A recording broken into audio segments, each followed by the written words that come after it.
Hello, guys. Welcome to the NASA World. I'm Hapsen Mohapi. Let's go, France, Paraguay, France.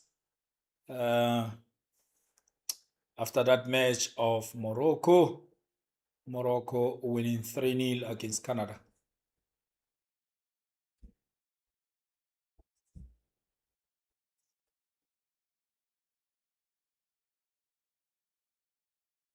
So, you expect France to win this game? Of course.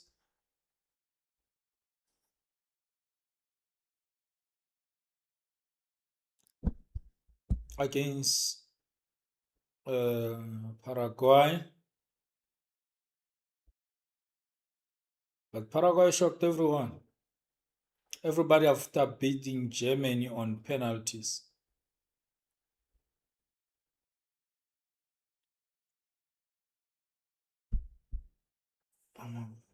Just wait a little bit.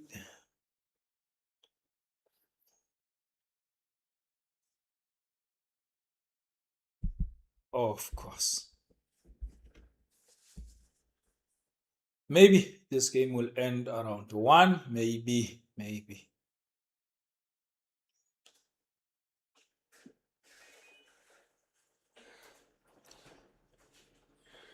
Maybe it's going to be around 1 or 2.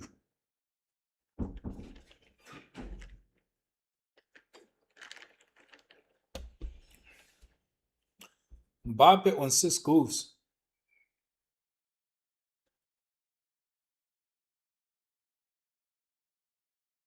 It's winter here, guys.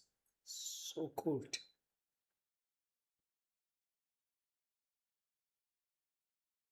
What's going on? This thing doesn't show again. It doesn't show again for me. Let me see.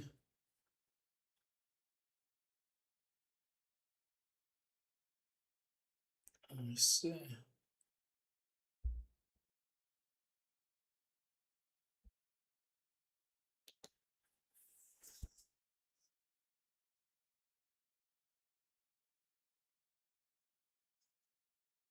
Um,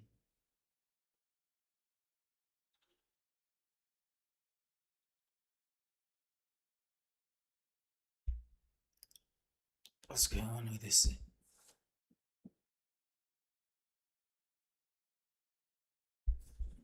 What?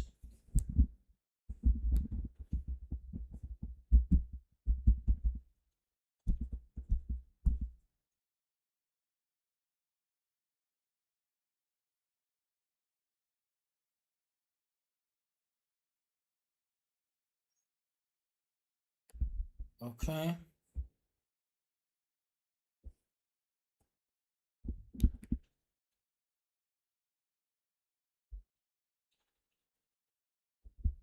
Let's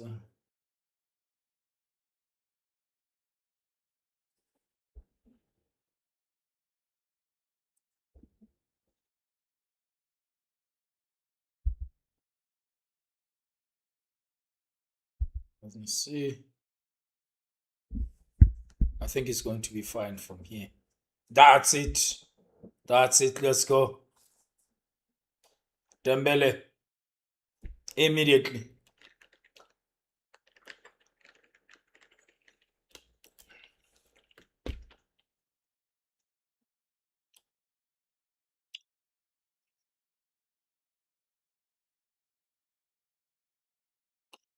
They have to, France.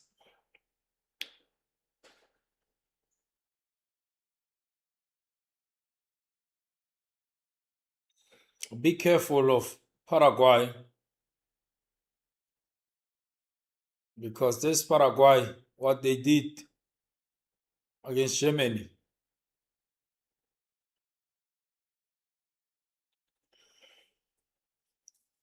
and how Cabo Verde played against Argentina.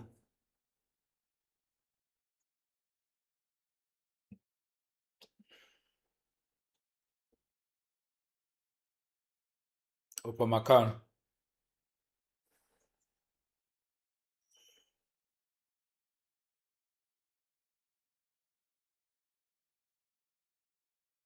Rabio. Adore Rabio.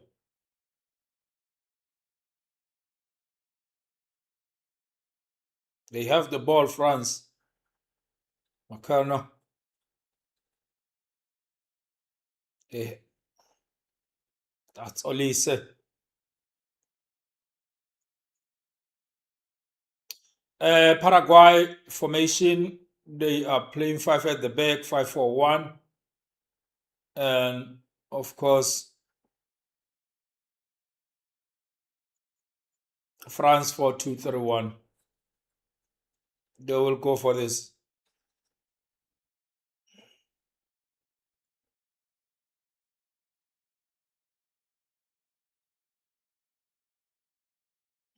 France won against Brazil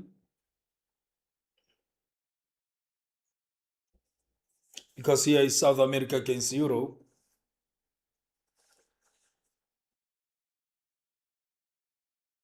and Paraguay won against Germany. Of course, it was friendly for between Brazil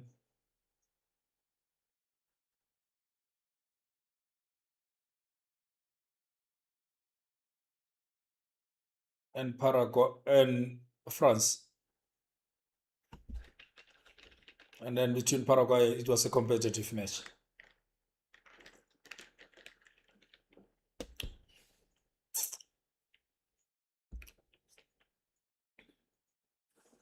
Maybe this match must end around one, but of course, you don't know. Morocco destroyed Canada. But Canada, of course, in that match, goals sometimes they tell the different story. Played well, Canada, in that match. They lost, but they lost playing well.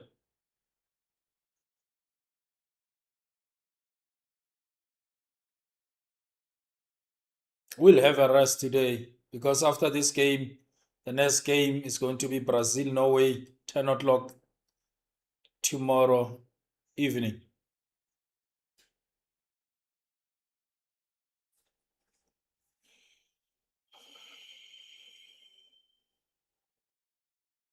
Bagola.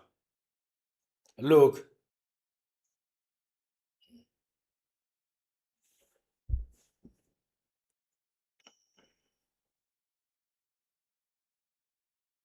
maybe he will stay at PSG, maybe he will leave. Bagola Dambele Makalolis.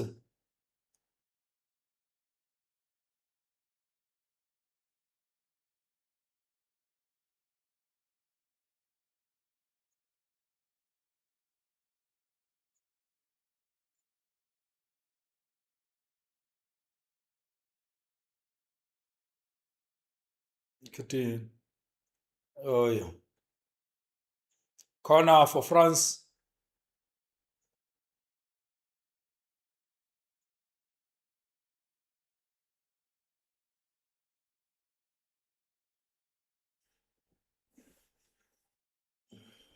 Oh,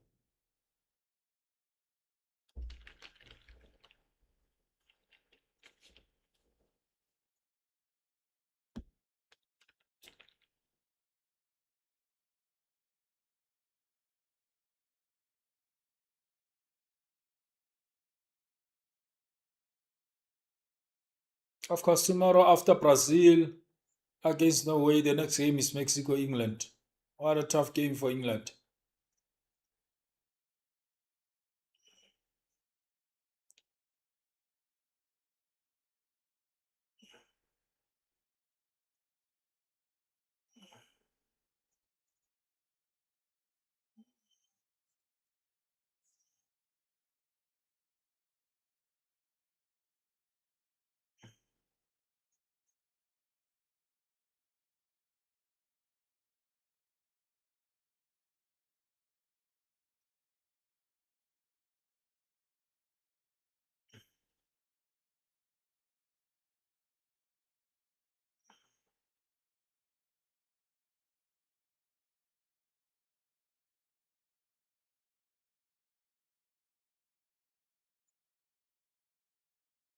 If there's anything you can change, is Rabiot playing for France. He's always part of this squad, Rabiot. And of course, he's playing right for France.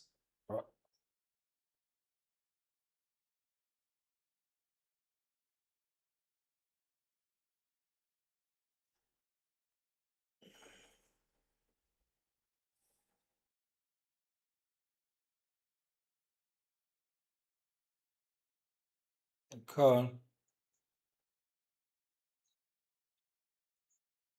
Siso.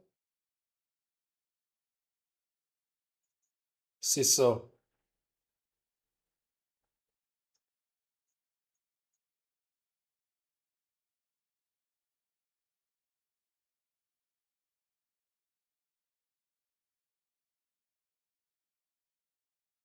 Dembele.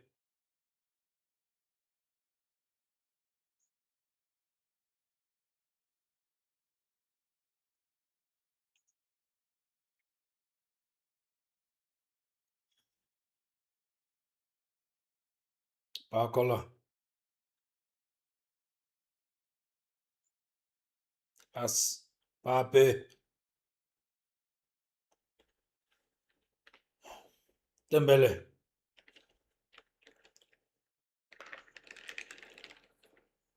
Oh, this this quality. I'm not sure they stood their ground against Germany. Are they going to do it? You're not sure. They even scored on an open play there.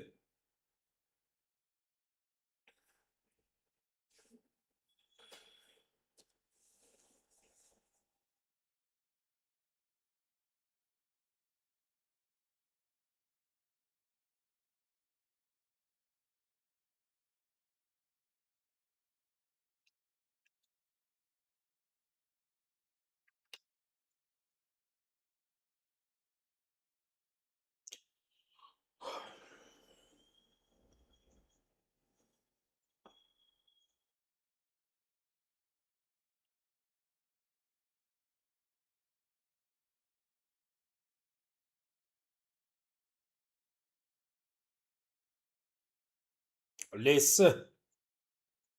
Dembele. France have more of the ball.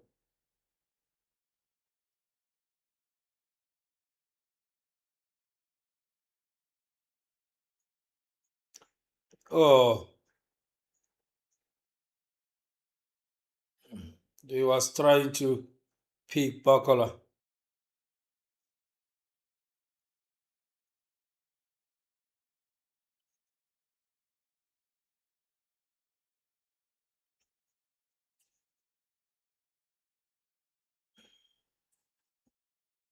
Please don't forget to like and subscribe.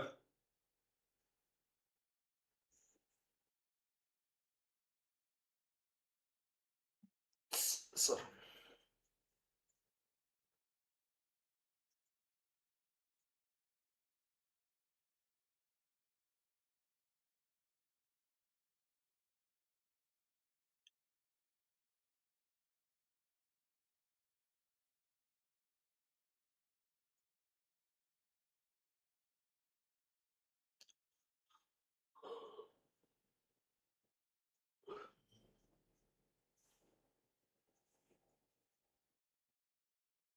they are not going to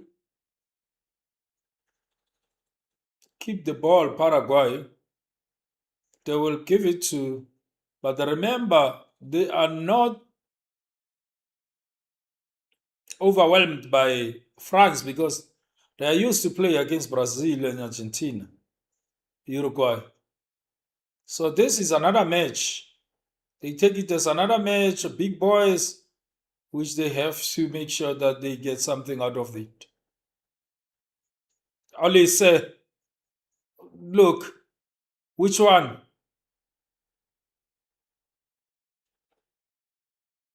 Oh,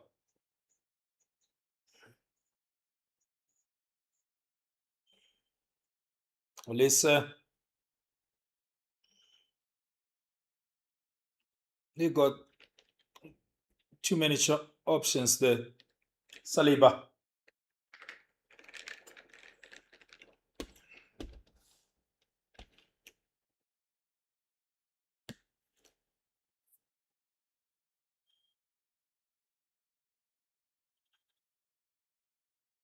Oh,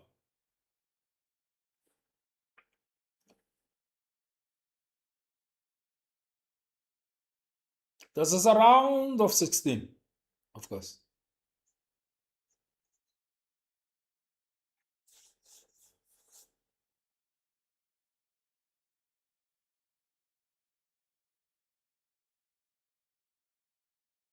A lot of football.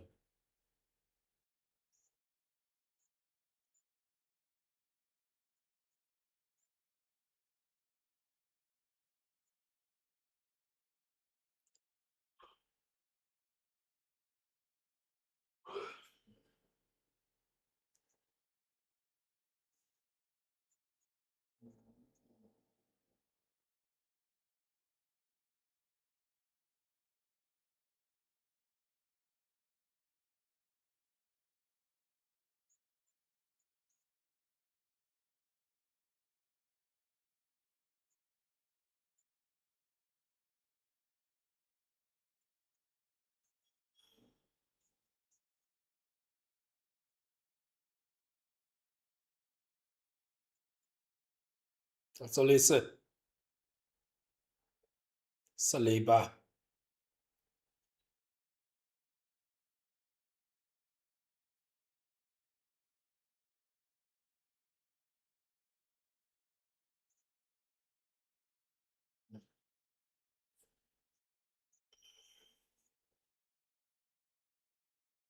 Pakola. Rabio. Uh,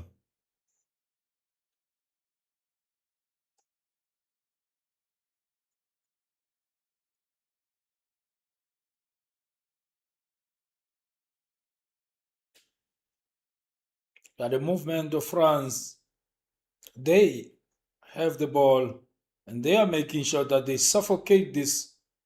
And that's the only way because the team which can stay on the pitch for so long and at the end they won that game against Germany. You must understand that it doesn't matter how much you attack them, it's their game plan to give you the ball, so they have to suffocate them. They have to try by all means.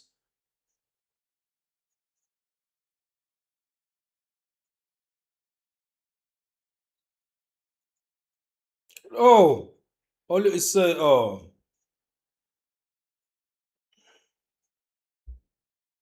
Orlando here.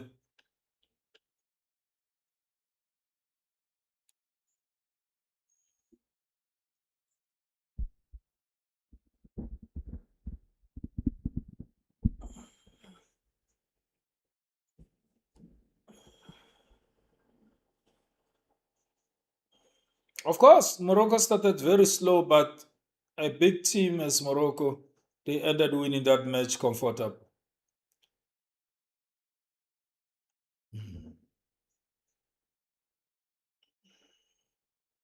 Mbappe,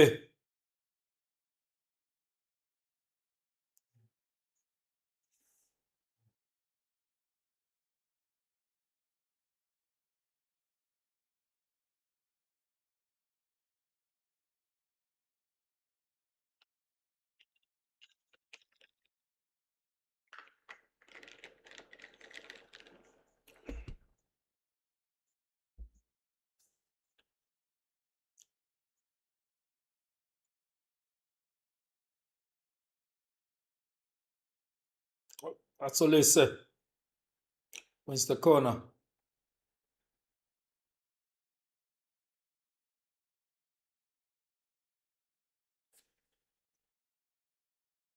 Hmm. Let's see.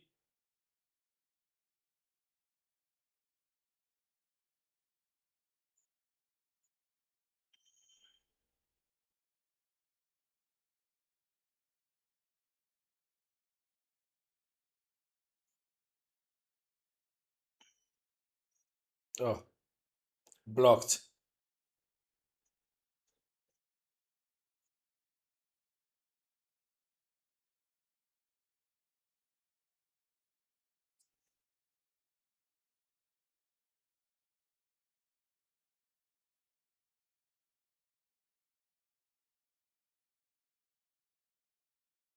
Oh,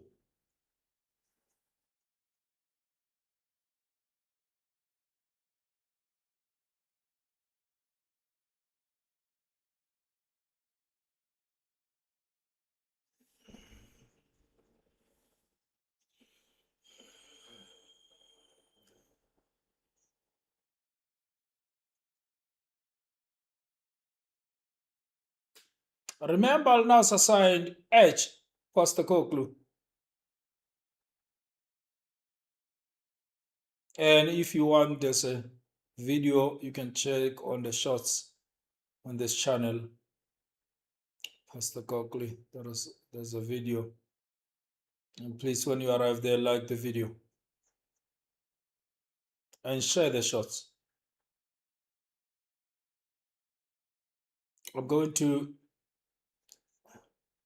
look at his appointment tomorrow, do a full video about it, trying to understand how he's going to take Al Nassr forward based on players that we have. Not only that, but if he is qualified to sign new players, especially of Saudi Pro League, he can get those who are coming from Europe easily. But those who are in Saudi, because that number, it seems as it's not going to change, 8 foreign players. Mm.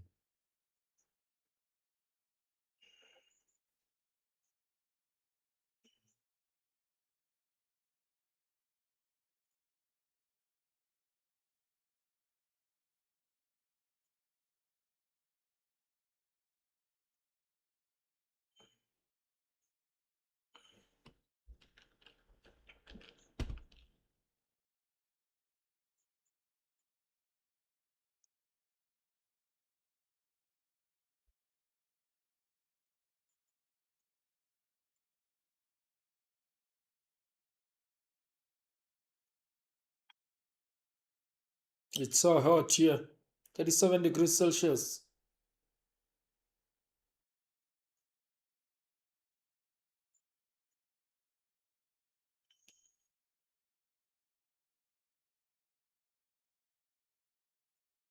And say so.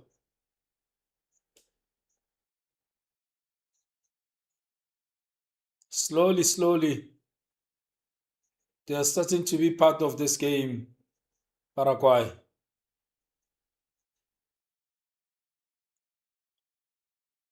Dembele. Let's see. Uh, Asensio, I think is their capital city, of course, of France is Paris. Paris.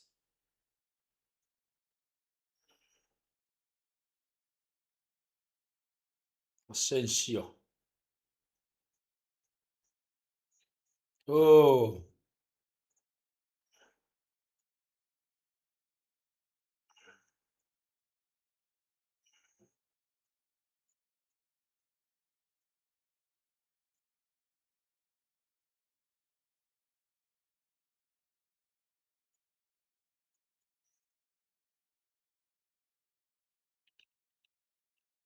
whatever who wins here, Rabio.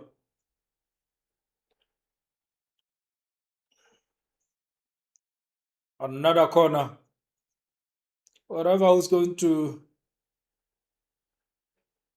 came victorious here is going to play against Morocco. So everyone believes that it's going to be uh that's it. The hydration break.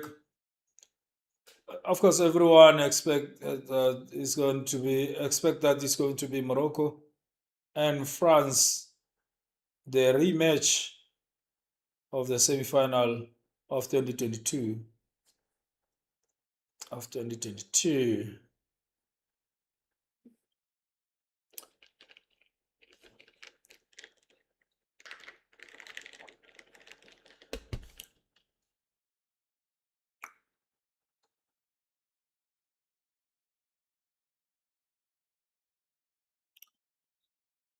0 Paraguay, 0 France, nil Paraguay, nil France.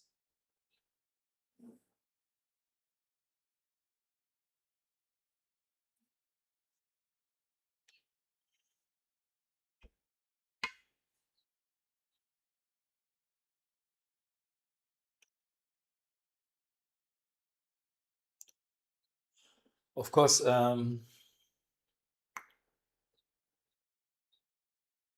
you expect some couple of players which are going to be signed by the management of Al Nassr, like the other one from this one of Naif Masoud from Al Fateh. I think it's going to be a done deal. The um, other one from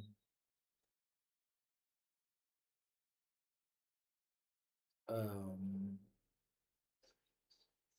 what is it? Al Etifek. So I want to see the contract of the Abdul Kharib if he's still going to. But the rumor said they're going to renew the contract. It seems like now agreed. Harib agreed to stay, so his contract will be renewed.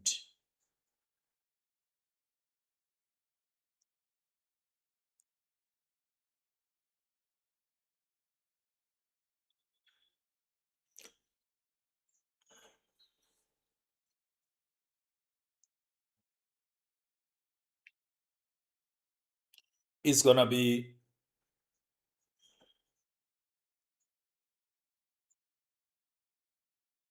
it's gonna be renewed.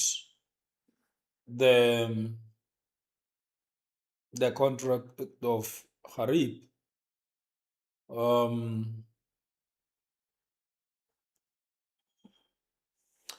that coach, I'm telling you, he must be a happy coach training Al Nassr when he goes into that dressing room and he find those young players, which he will turn into a weapon, especially on Kings Cup, because you are allowed to play everyone next season. You'll be allowed to play Harib, not Harib, Hadeira Abdul Karim will be allowed to play all your youngsters, which we are linked to if really we're going to get them. We'll all be here every match analyzing it, every game next season. Sorry.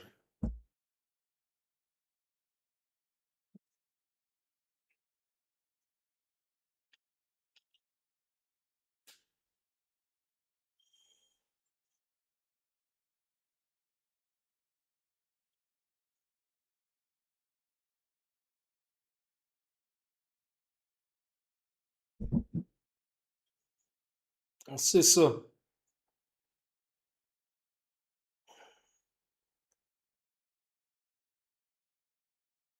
Oh, okay.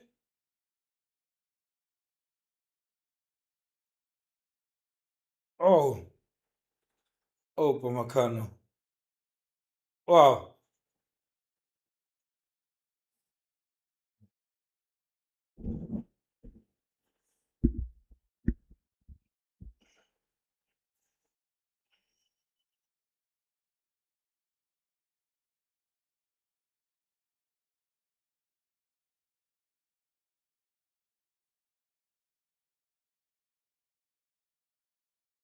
Bakala.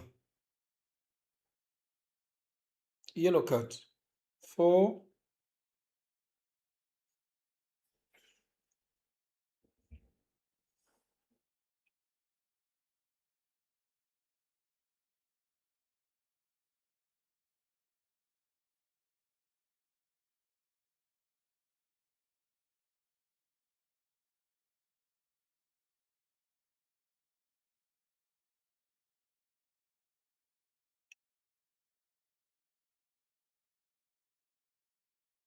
Dembele. Dembele. Olise. Oh, Dembele. Along the hill. Goalkeeper. Saliba. Fabio. Bacola. Oh, that's it. Referee stop the match.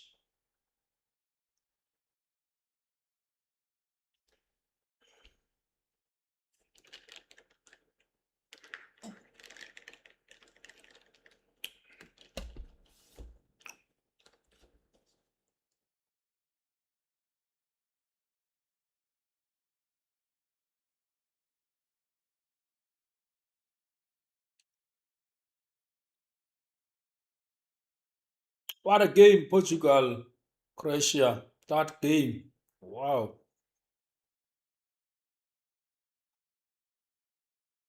And then the game yesterday of Argentina and Cabo Verde. Of course, for Ghana, I think the game plan of Ghana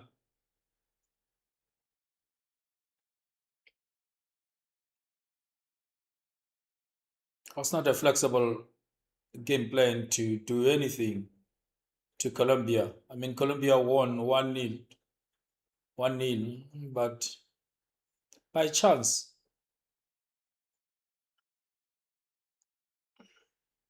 they were supposed to win by more than 2 goals in that match. Michael Olise, Dembele, oh,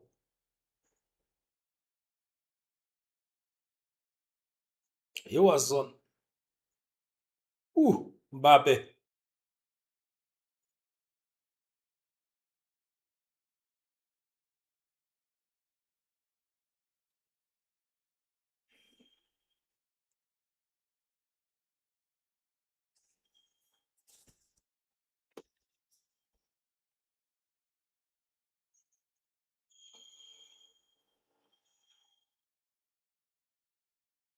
So,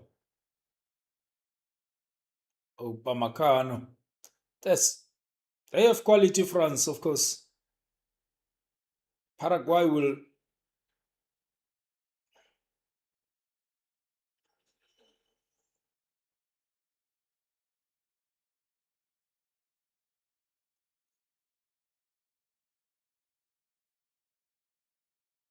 after here they're going to play against Morocco, France, or Paraguay. Of course, after that, then the next opponent is either going to be Portugal, Spain, which I think is going to be Portugal, either for France or Morocco.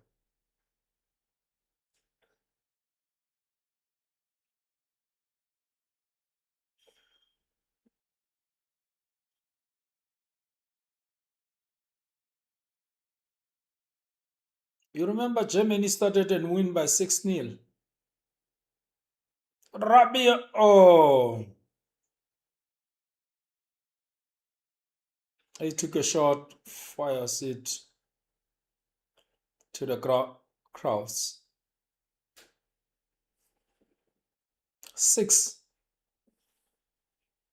And they were knocked out by Paraguay on round of 32. That's how this competition.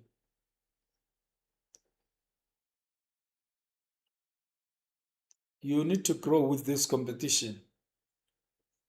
Game by game, rounds by rounds, grow.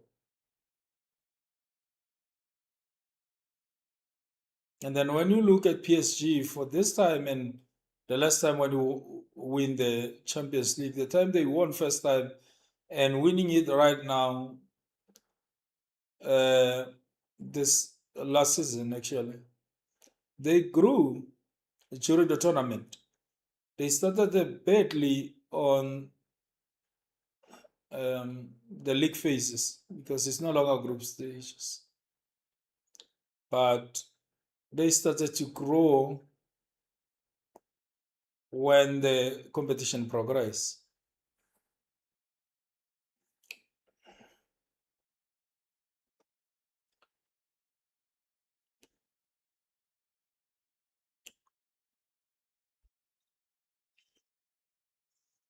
Rabia.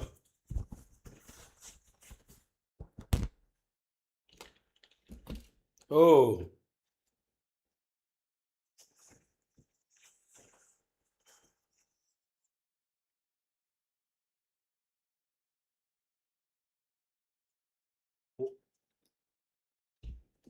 guys,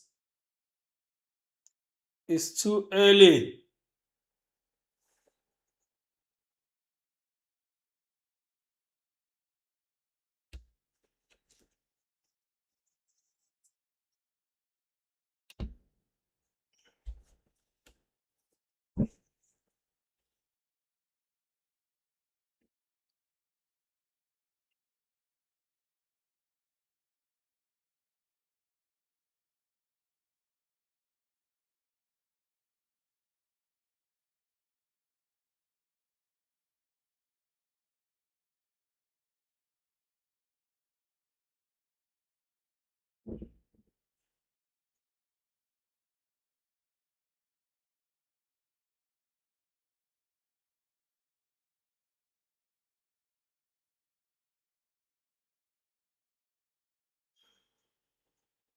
Oh, it's done that altercation.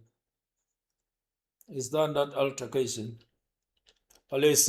Oh, oh,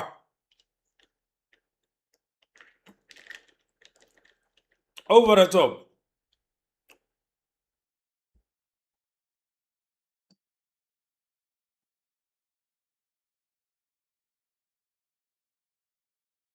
Let's see. Oh, oh, all under her.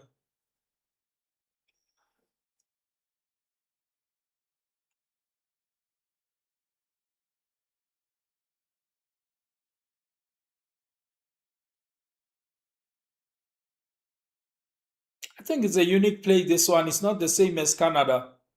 I think this ones they are showing character. Paraguay. I think they can stay in this game. I think they will stay in this game. I think they are.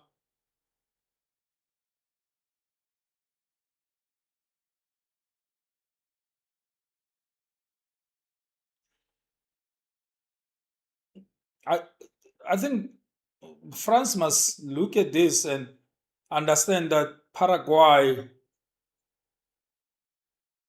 they can be a threat to their projection, their way to last eight. So I think they must look at this team as a threat because I think they are showing character. I think they are doing this thing confidently. So it's not by chance. They are not. France is pressuring them, putting pressure, but I think they enjoy this pressure. I think this their game plan. Amaroni,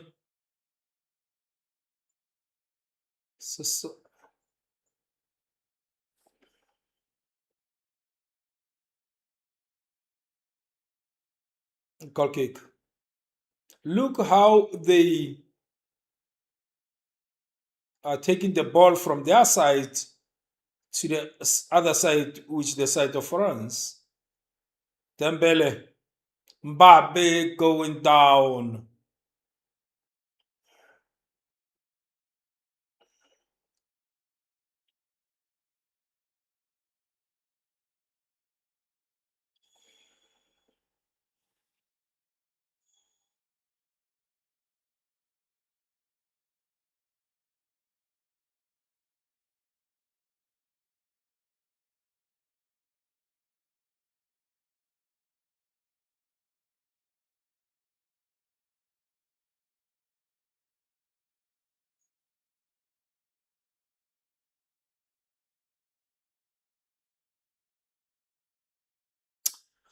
I think France must look at this because slowly, slowly they are getting in between Michael Olise,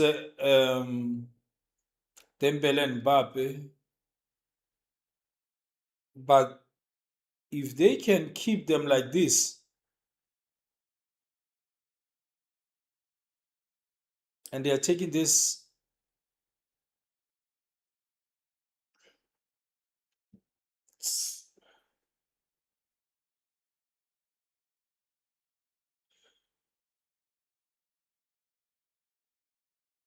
they will have to do something if they want to score. They will come up with something if they want to score here, France, because this team, I'm telling you, is growing.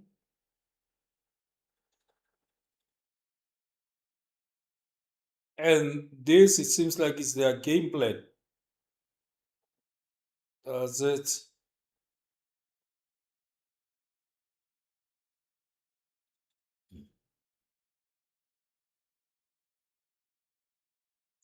Look, but whistleblower, they were trying to catch France.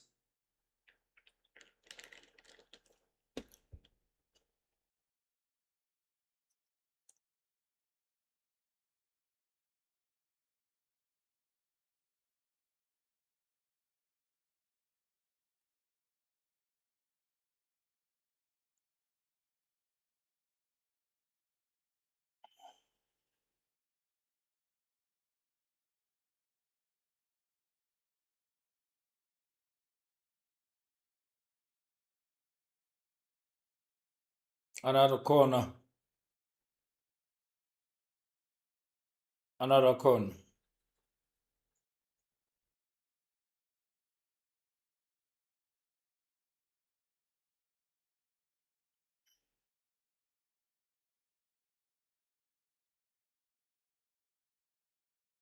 So Michael is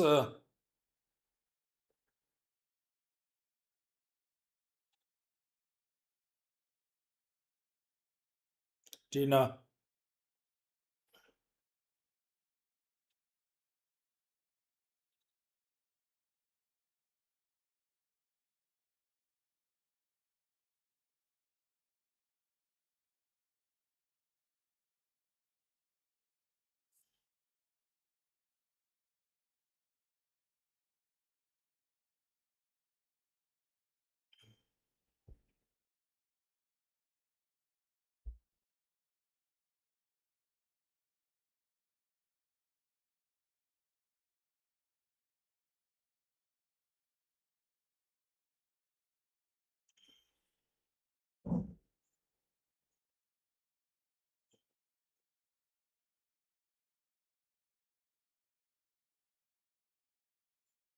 Michael say they need to be patient anyway, France, if they want to do this. They need to be patient, Michael Olise. Again, Makano, Dembele, Kunde, throw for France.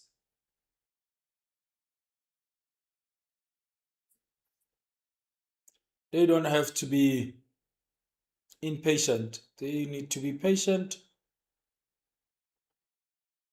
because, of course, this team will want them to be,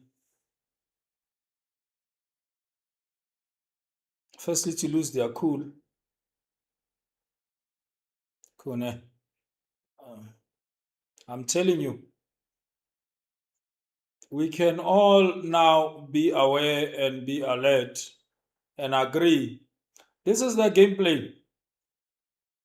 This is the game plan and it's working. France can do whatever what they want to do. Try to play however how they want to play. But this is their game plan.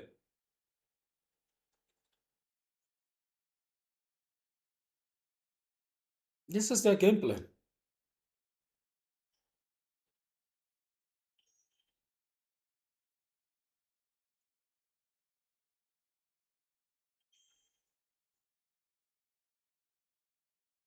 I was saying France must try to suffocate them, but it seems like they are suffocating France because they don't allow them to go inside those that box.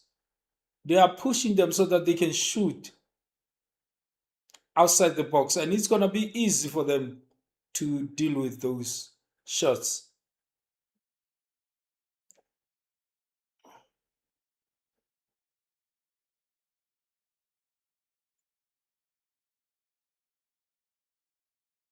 Oh yes, Paraguay, Consisto, Obamaka.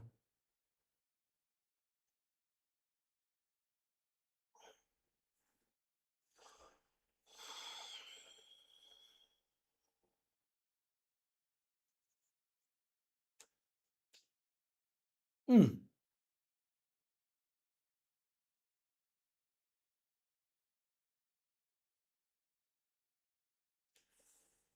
We'll have 3 additional minutes.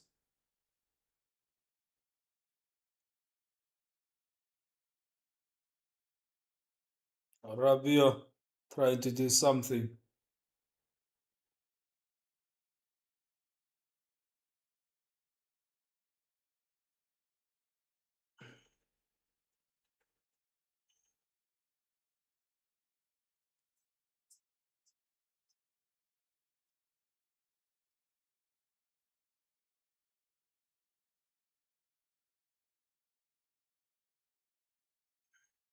Akala, Kuna,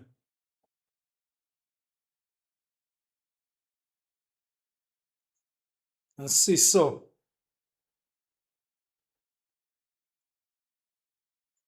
I'm saying they have the game plan and they are putting their game plan on table, on top of the table. Either you deal with it as France or you know this game plan and you're going to be banned. You will ban.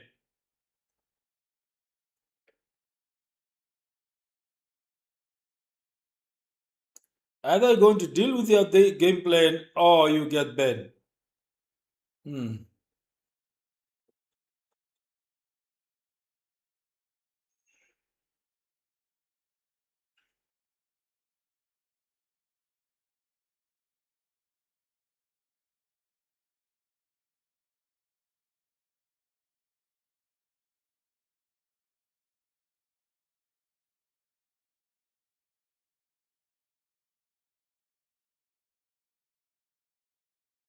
And look here, now it's two teams playing football. It's no longer it's no longer the other team, which is Paraguay, defending against France. No, it's pounds for pounds.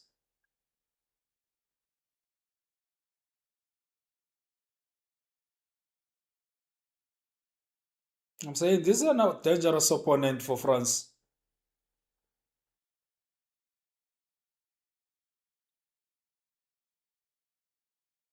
because they are not threatened by the names. They play their ball and they are used to play against Vinicius Jr., all these players.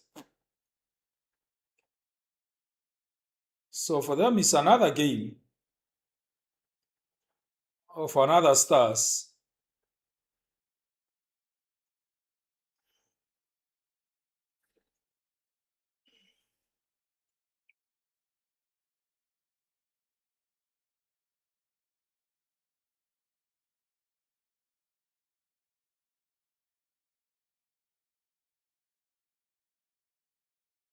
Hey, hey, 0-0. It's can you say France controlled this game or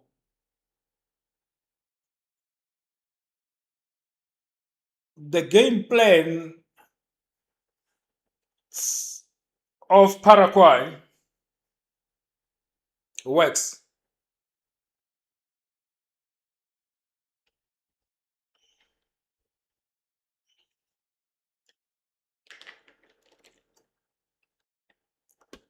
I think this is their game plan. Give the ball to France. Give the ball to France.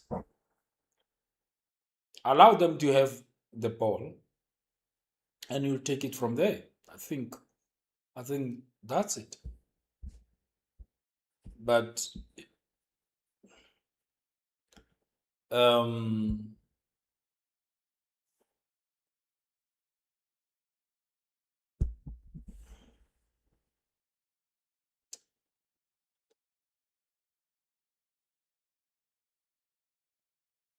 so far is 0-0. 0 France, 0 Paraguay.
Let's look at some couple of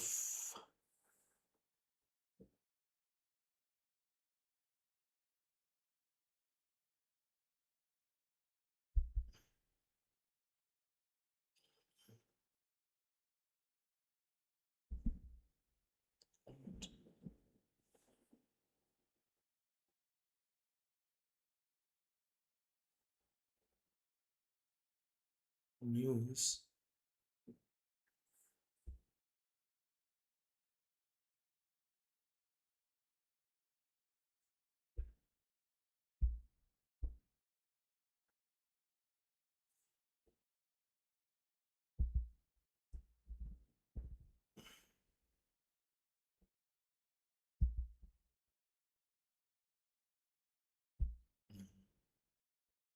Do this.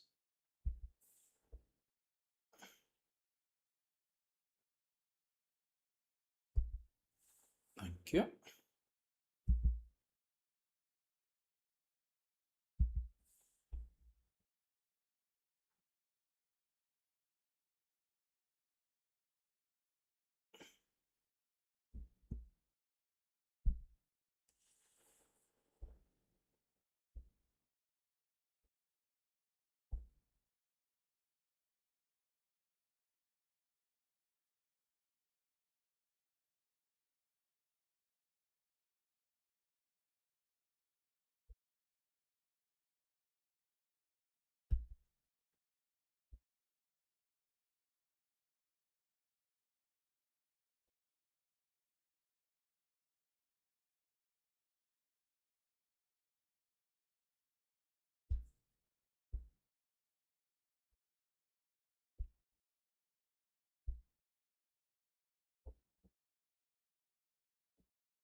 want to see if there's any news, some news of today.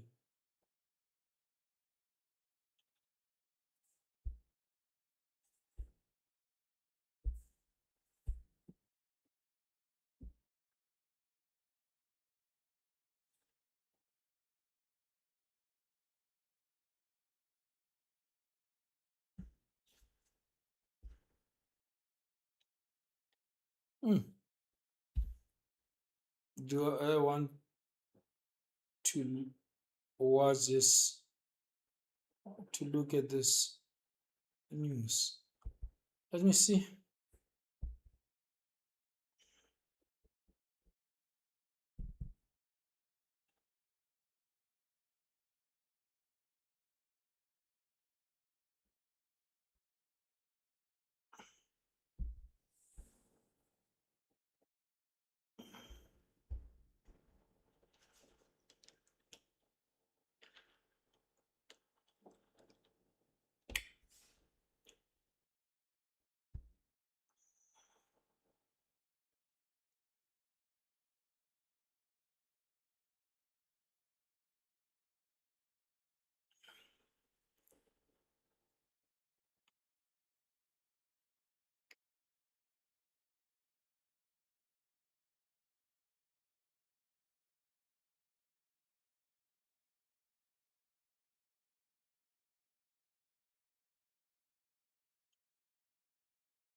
Trasat Besiktas 18 million euros plus 2 in add-ons between Arsenal and Besiktas. So it's now between Besiktas and Trasat for what do you call personal terms.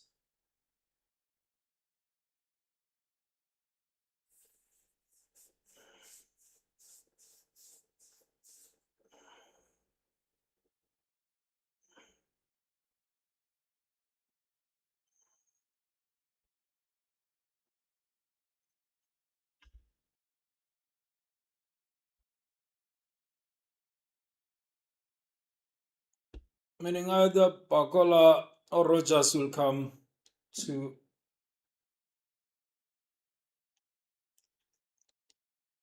Arsenal.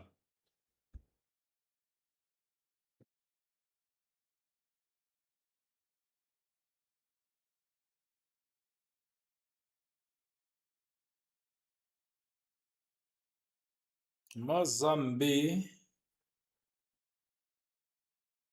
the first official bid will come from Newcastle.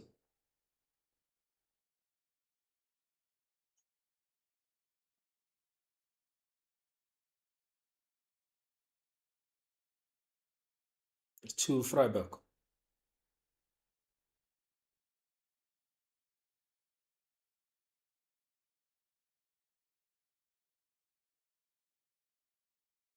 Mozambique.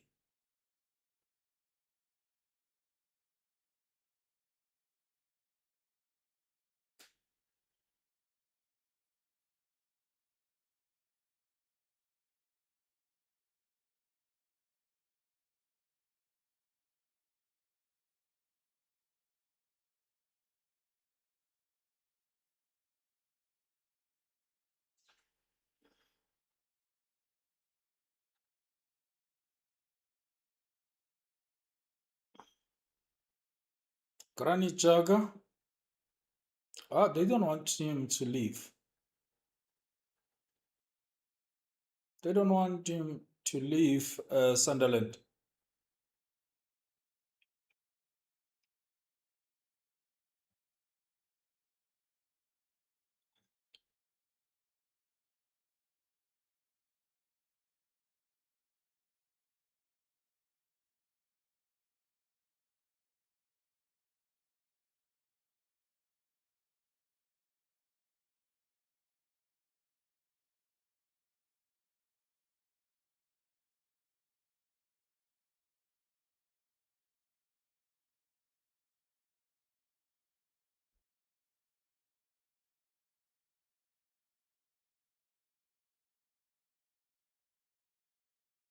Okay.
I think Real Madrid will end with Michael Olise. They will get Michael Olise.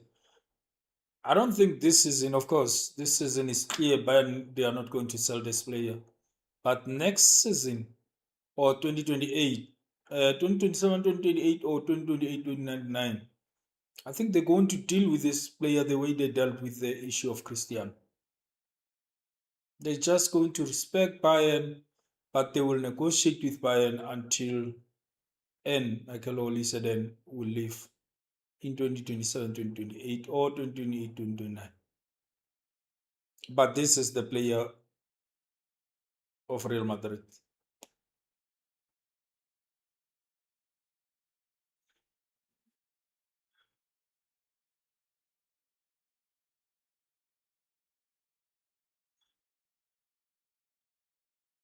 Can I'm interested on Saibari, but of course Saibari now officially is a Bayern Munich player. So injury or not, he will recover. He will go back to Munich.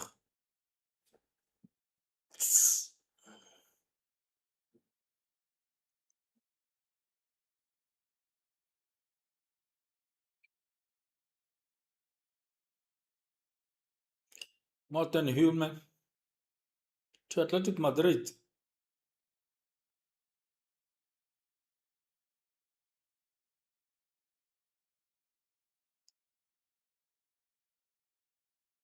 So Hillman will join Atletico Madrid.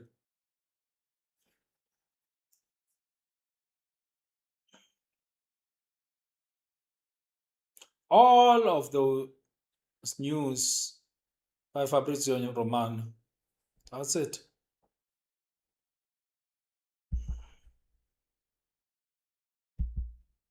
You want to know the news of Al Nassr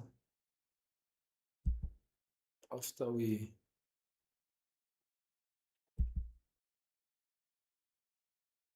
If we don't move anyone, we are not going to buy anyone. The issue of Bros is not clear, but I think Bros will he's going to leave. If he's going to leave, then that's why we're going to sign another player in that position of Bros. That's it.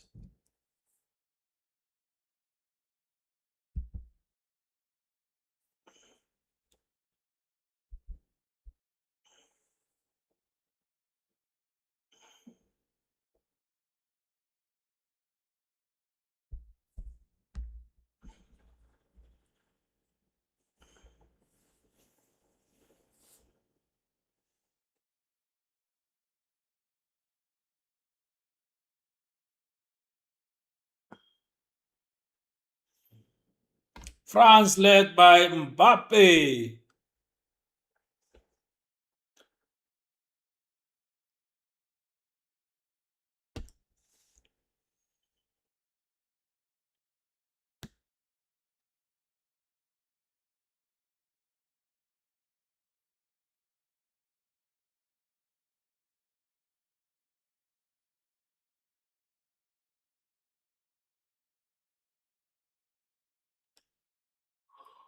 America is celebrating what? The independence.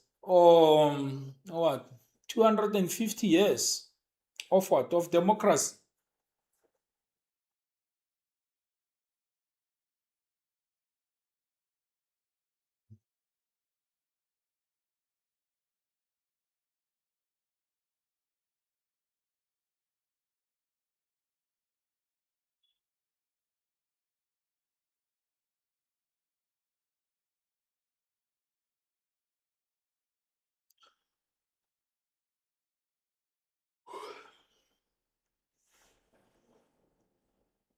Of what? They can't celebrate the independence. They must celebrate something else.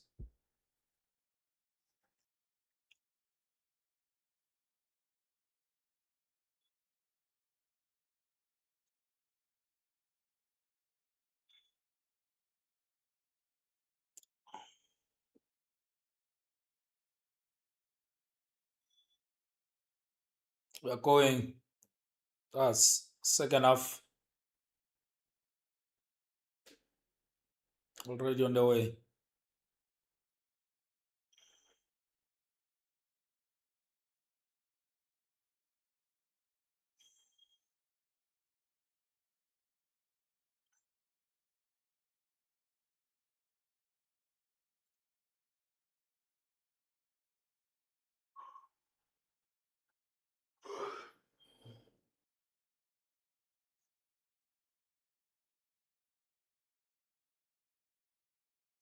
These people will take us to penalties. These people. Hey.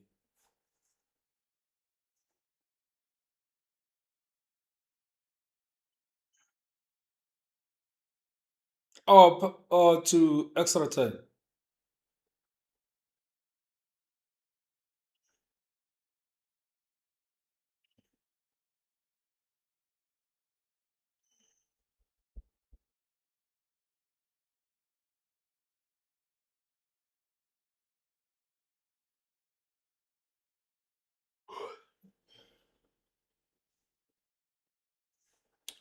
Mm.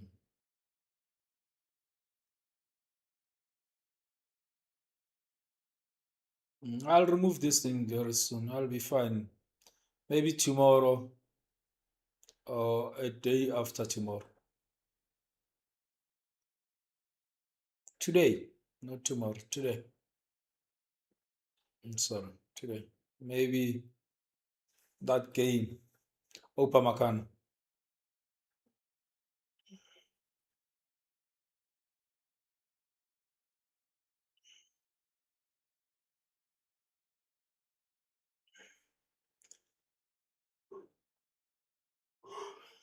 Kunde.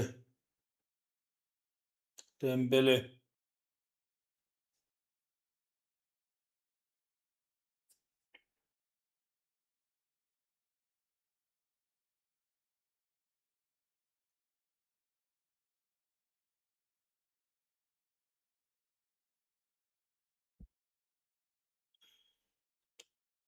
He changed his boots. Dembele. Now on pink boots. It was green, now pink boots.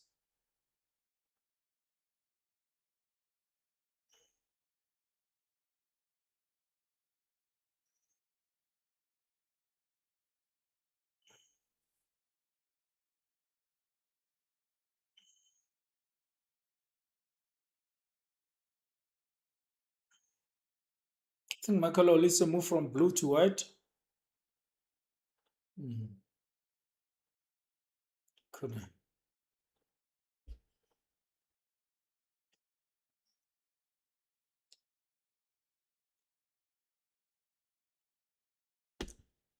Oh,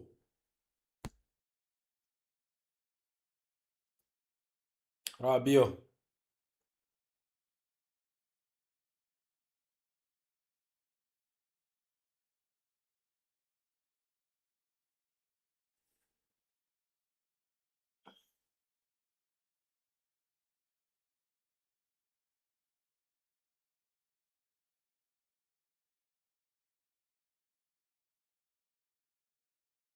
I'm telling you.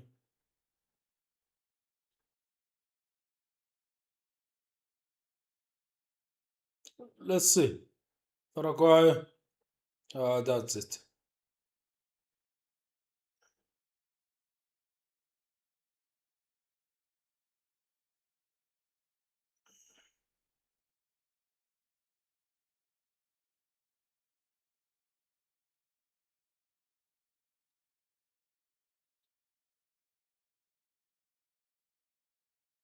Corner, Paraguay. I think the second corner for Paraguay, if not the first one. I think the second one. Yes, the first one.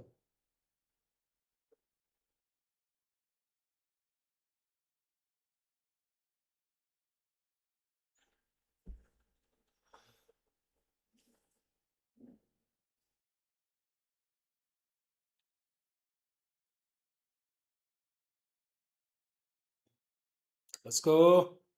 Oh, the test. The goalie.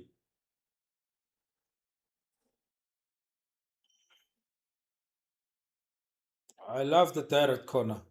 Make it straight. Move it a little bit away from the goalkeeper. That's it. If he box it, that's it. He missed it. It's a threat.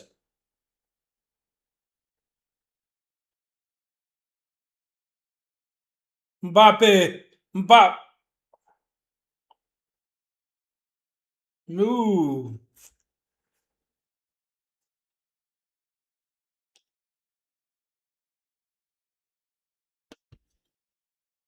France. They are saying something there.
They are asking for something here,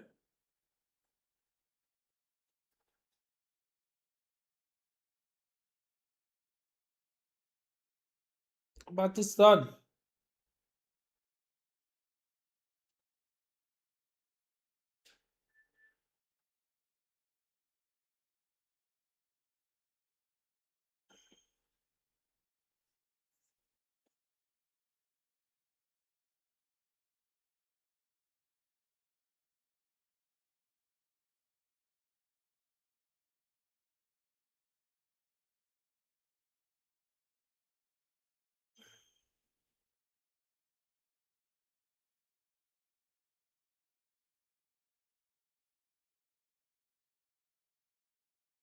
I'm telling you, this Paraguay, they are not under pressure. This is their game plan. Everything goes exactly the way they want. Everything goes exactly as planned here. If you look this Senegal against France, it's different to this game of Paraguay. Senegal against they played against Sweden. Yes, total difference. Total difference to that game. It's different. Oh,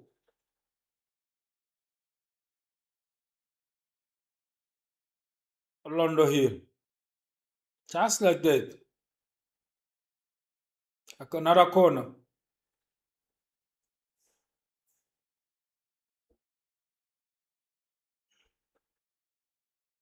You are not going to be shocked. If France, maybe they will score, but this Paraguay will score. Let's go. They know how to deal with these set pieces. You see what I'm saying? They don't know how they know how to deal with these set pieces. They are not even afraid when they cross these set pieces, these corners. I mean, I think it's a ninth corner, if not 10th corner for France. Or nine.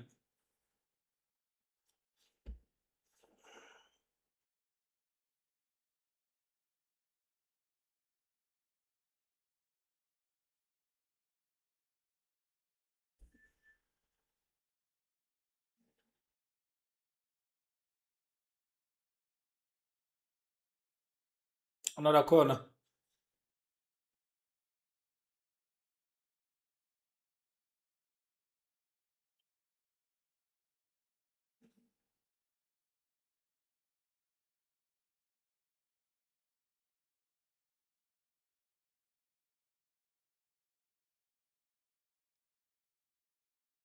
Oh,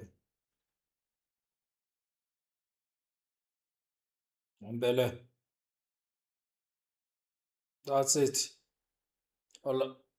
In the hands of Orlando.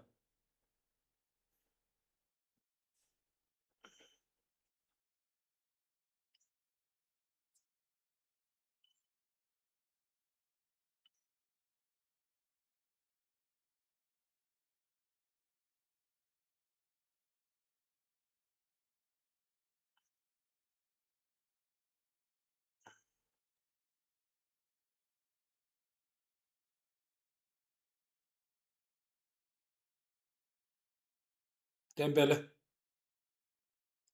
Gomez.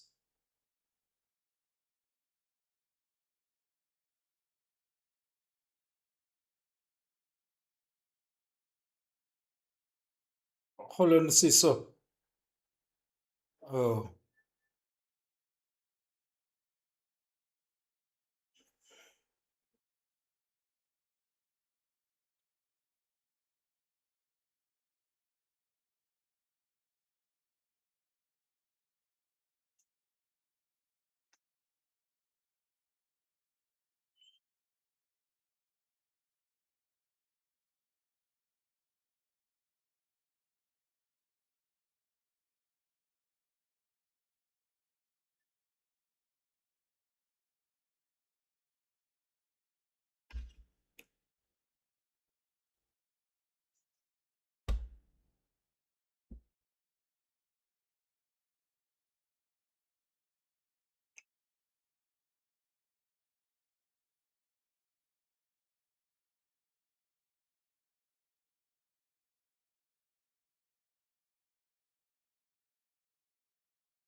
Bacola.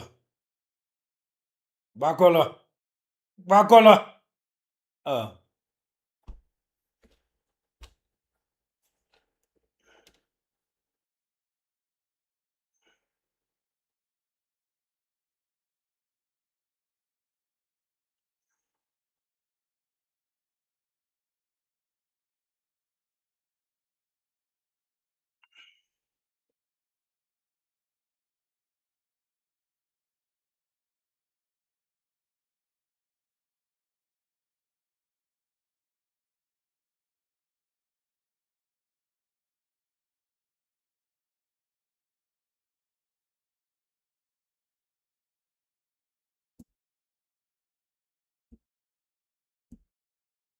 Juan Pasadas.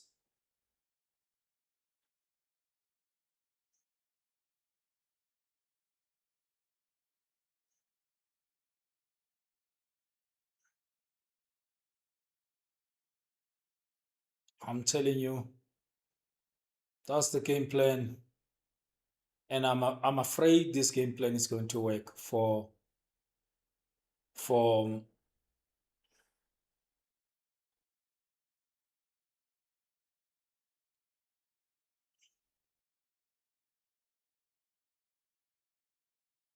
substitution.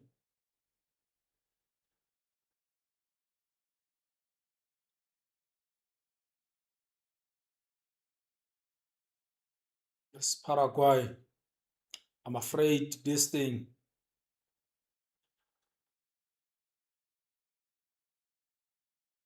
it's a ticking bomb. This is a time bomb for for France.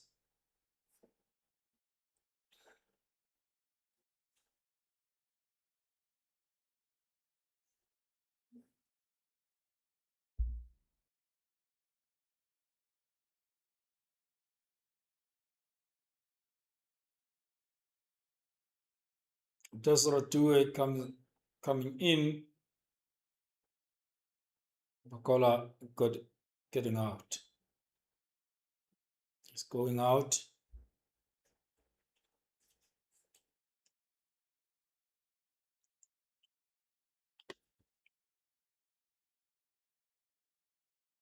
Desert Due for PSG. Another PSG player. Removing another PSG player.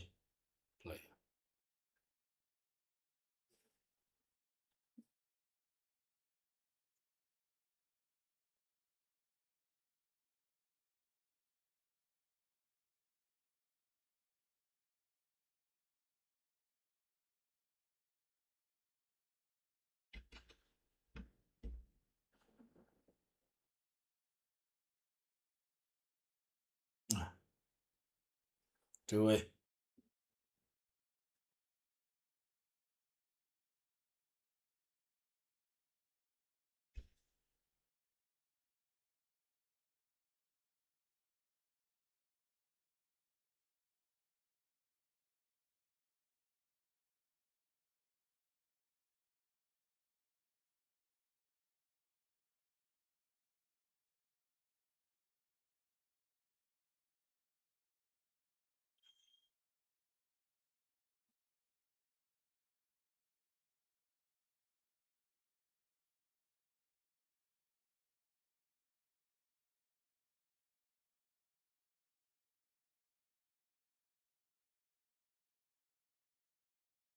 Whoever thought we'll be here this time?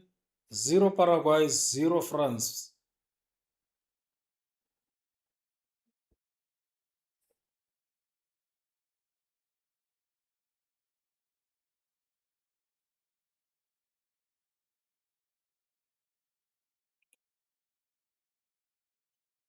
Play on.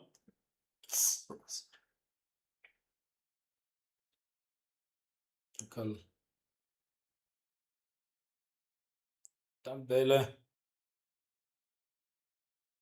Paraguay again.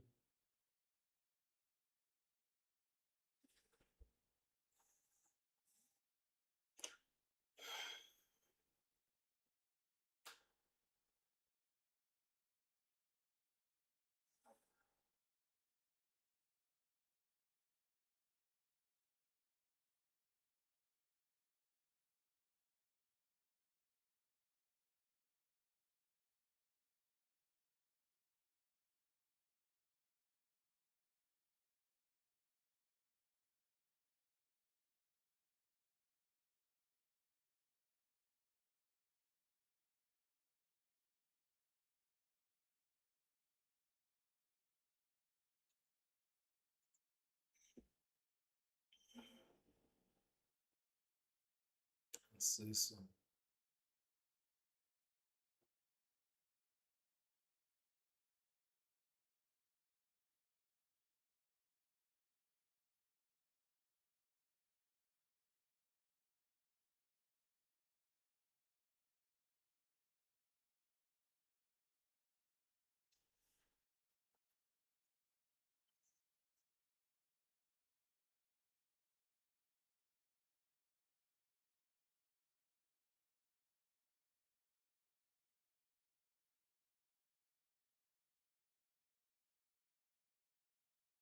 Yes, I'll do it.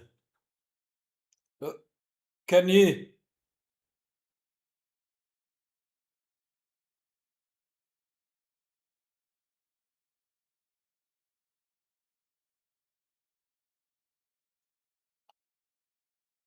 Wow.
It's a penalty.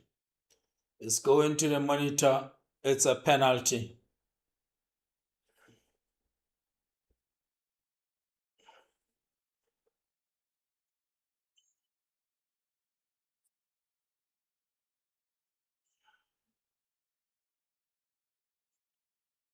It's unfortunate for Paraguay.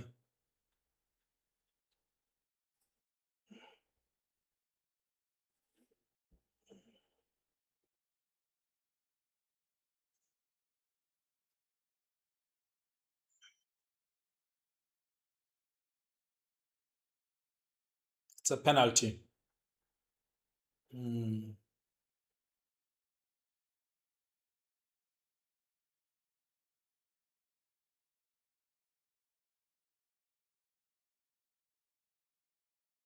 it's a penalty. It's a penalty. It will be taken by Mbappe. He don't miss much. The last time is when he joined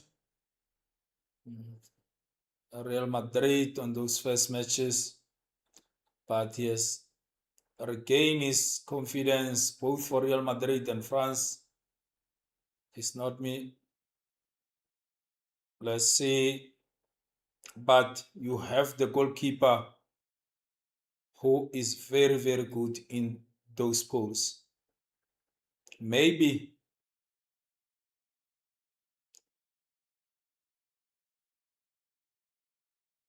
who's gonna take it?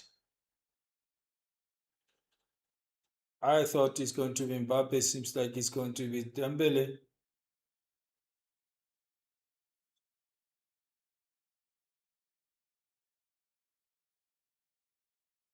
Alaska's got a yellow card. Mbappe, of course, is a penalty taker for France.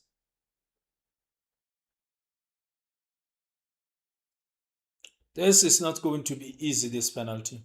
For Mbappe, he's facing this goalkeeper who got his best performance in this match and the previous match. He can stop this. He can still score it, but he can still miss this penalty, Mbappe.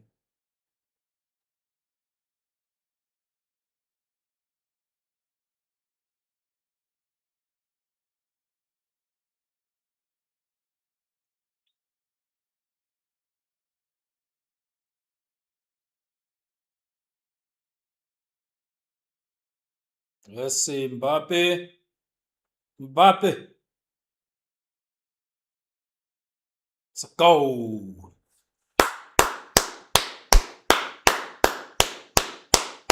Don't miss much nowadays, Mbappe. 7 goals in this tournament already. Tied with Messi.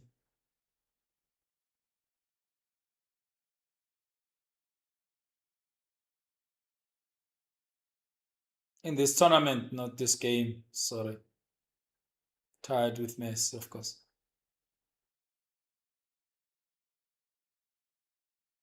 One Mbappe, 1-0 Paraguay, 1 France, or 0 Paraguay, 1 France. They played very well, Paraguay. Very well, very well. But penalties are part of the match, are part of the game, are parts are part of the games. So if you are penalized for a penalty, dust yourself and then you have to get your own penalty or get your own goal. That's it. No complaints. It's a penalty. Whether you want to call it a penalty or not, this one is a penalty.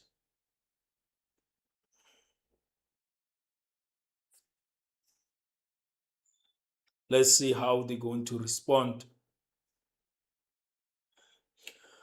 Paraguay. I have confidence on them.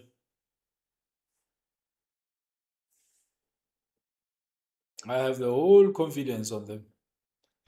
I wouldn't be surprised if they score here, they equalize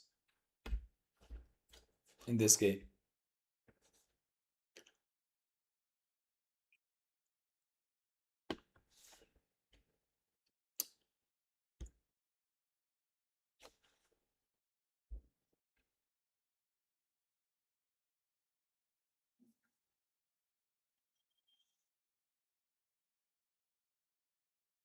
McMahon.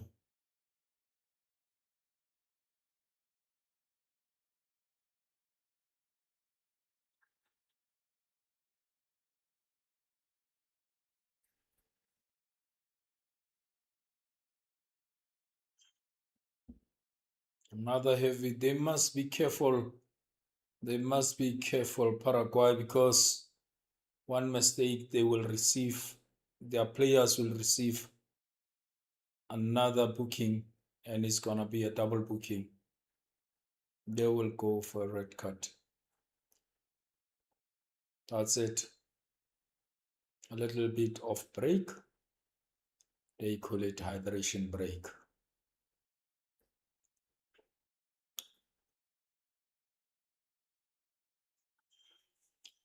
They call it hydration break.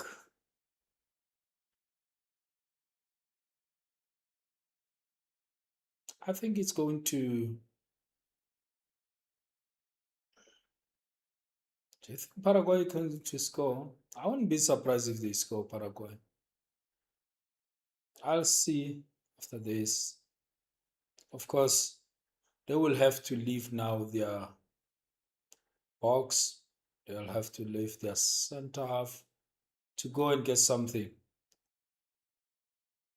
With the speed of Mbappe, with Michael Olise, with Dembele, it's not going to be easy for them.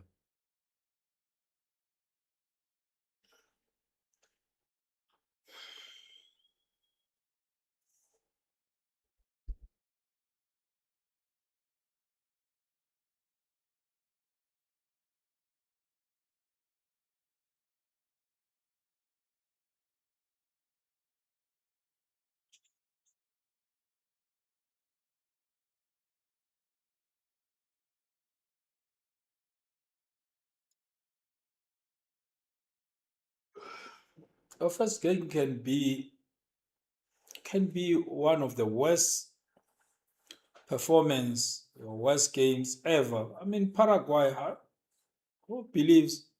I mean, you can't believe that this is a team which lost 6 or 4 or 3, 4-1 or 3-1, 4-1 against USA.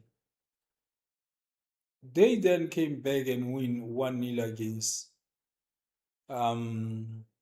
Turkey. And then they then played draw against Australia. From there, won against Germany. Now look how they are playing against France. I mean, they can easily score their equalizer in this game. and take this game into extra time. I think France knows that. But France will try now to be direct to catch them with counter. But it's a shock.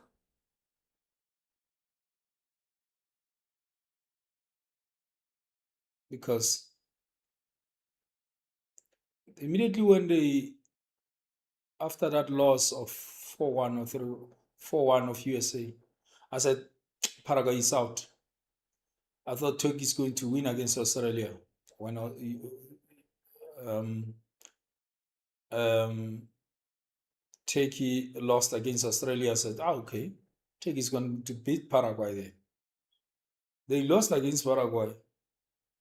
And then against Australia, of course, I thought maybe they're going to draw that game, and they drew that game.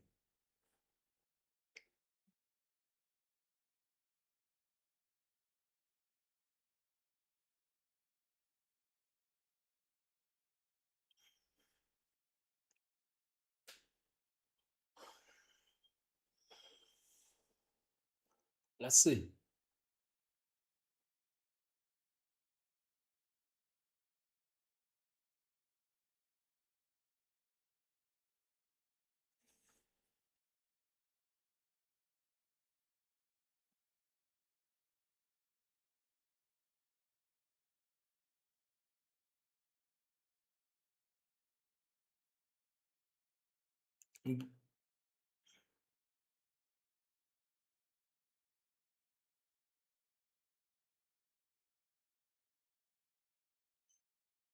They must be very, very, very careful, Paraguay, because by any mistake they are receiving, there will be a bookable offense in this. There will be a second yellow. Someone will hit the tunnel.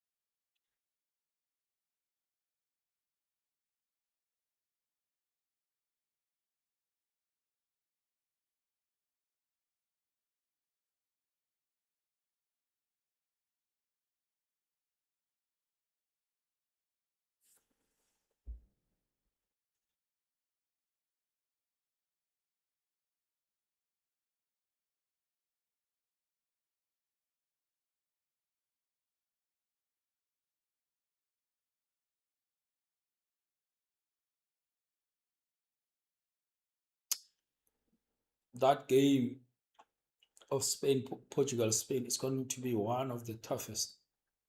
But I can tell you now here that when you go and watch Portugal played against Spain, they played 2-2, they won on penalties, but they played 2-2. Played against Germany, they won against Germany. Played against Croatia, they won against Croatia, they won against Croatia, and they drew against Croatia. Played against Colombia, they played draw with Colombia. They played against Spain, France. They played 0-0 against France. Right? It's not going to be easy for Spain. Firstly, they don't lose Portugal. Even if people are always making mockery out of this, out of Cristiano and the Portuguese team, but they don't lose. One thing about them, they don't lose. 90 minutes, they don't lose. For the first time where they lost the game in 90 minutes, it was the first half. I think it was the first half against Denmark, 1-0. In the second round, they beat Denmark 5-2. Right? And then they lost against Ireland. But when you look against Ireland, they needed only one game to win. But let's be serious. Since 2022, against these top 5 teams,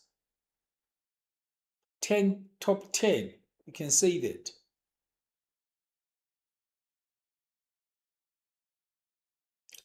It's another thing. They they lost on penalties in Euro Nations.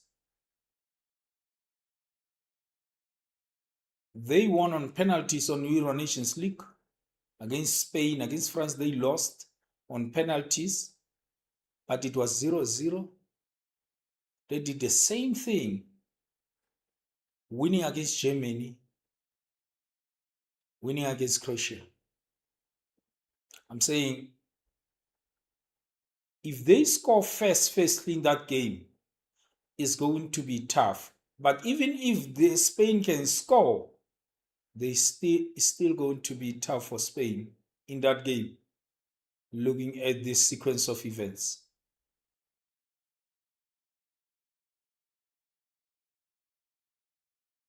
They can easily, not they can win that game. No, they can easily win that game the way they are performing against these top ranked teams nowadays. Against these top ranked teams, they can easily win that game. Not they can win that game, but they can easily win that game.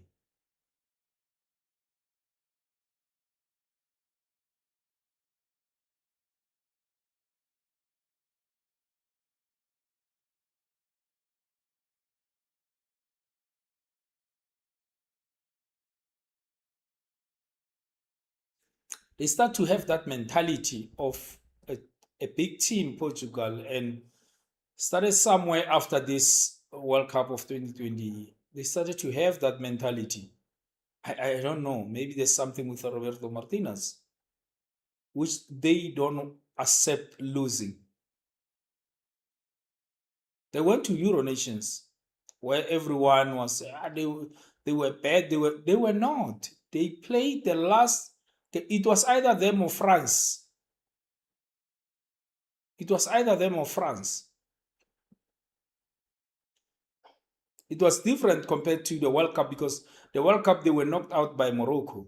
This time it was either the second best team in the world or them or the second. Actually, France was either number one or number two. Number one by that time it was Argentina. France was number two. They were against the second best team in the world, ranked second in the world. It was either Mbappe and all these stars of Portugal, of France, or Portugal. And of course, it happened that France won that game on penalties. On penalties, 90 minutes 0-0. I'm saying check those sequence of events. You'll understand that Portugal, and after that, there were only two competitions the World Cup 2022. Two competitions. The Euro Nations in 2024 and the Euro Nations League in 2025. Two competitions. The Euro Nations was won by Spain, but Spain which never played against Portugal in that competition. Spain played against France, right? The Euro Nations League was won by Portugal. And Portugal, I mean, when they won that competition, they won it by stamping Spain 2-2 on penalties. Right? So it's not going to be an easy game.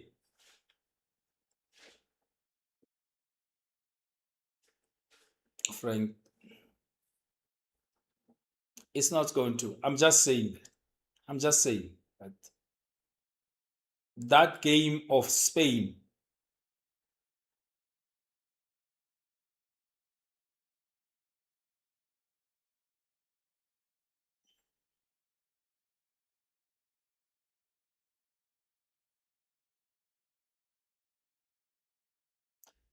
Portugal,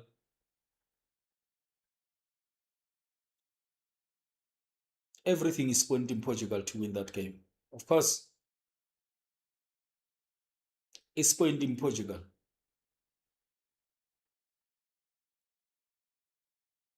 That Euro Nations League, it was a sign of this Portugal, this time how they are playing. But they've been playing like this since 2020 World Cup.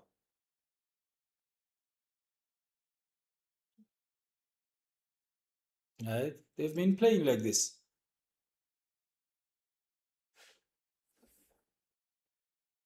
They are dictating the tempo, they are dictating the way they want to play, they are doing exactly what they want to do.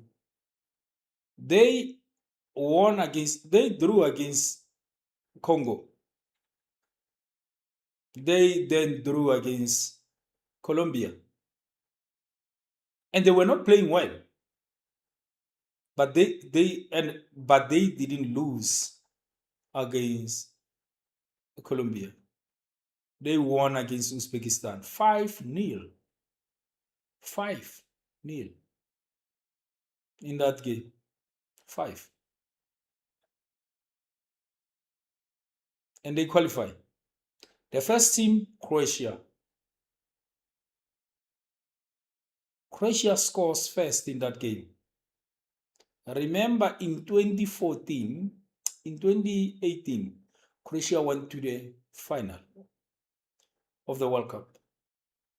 In 2018, in 2022, I think to the semi-final. Right? In Euro Nations League to the final, to the semi-final.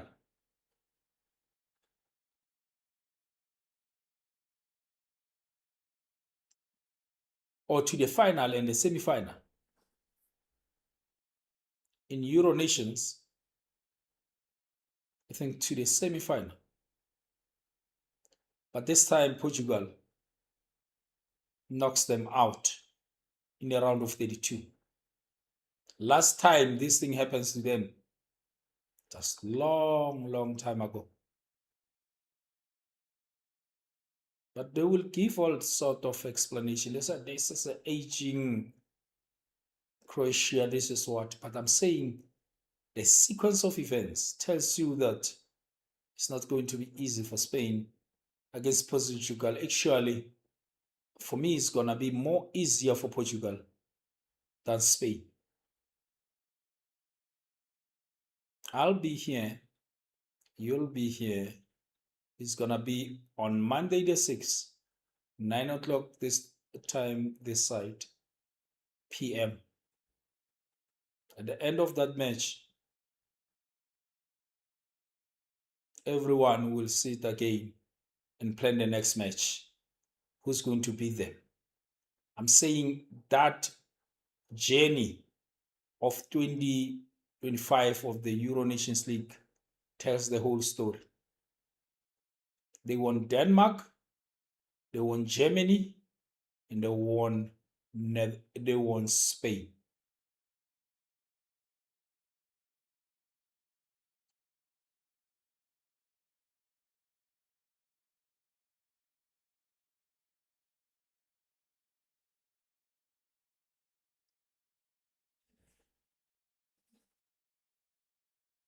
You saw how Bernardo played because that coach removed Bernardo because Bernardo was not playing. He was playing for Bruno. I'm telling you, Vitinha is going to come as a change player. He will understand. I'm not going to pass Bruno on that position. And maybe Bruno will understand. If I'm not playing well here, I'm going to be removed. They are hiding the... Oh,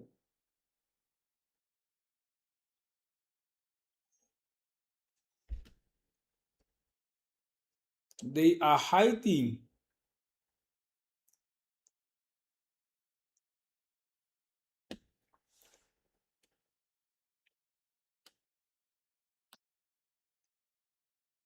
They are hiding the embarrassment of Bruno. Roberto Martinez decided to remove Bruno.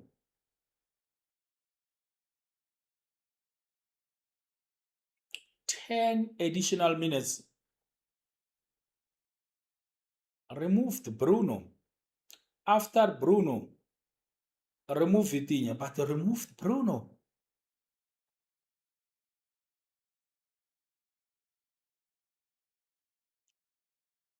That's Radu. This boy. Look at this boy blocked.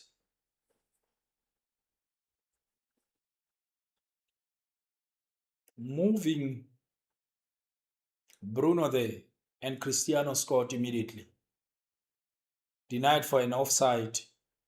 They then got the penalty after he scores that penalty. And after he realized that I put four players, and most of these players, Bernardo Silva is going to run forward, Conceição is going to go forward. I have to now. There's no one in that midfield because I removed Vitinha. He removed Cristiano, correctly so. Put Ruben Neves. They said no, he took this decision on Euro Nations League final, removing Cristiano after Cristiano scoring the equalizing for 2-2. And he realized that no, I can still do with these boys. They are still young, they can run. And it is so.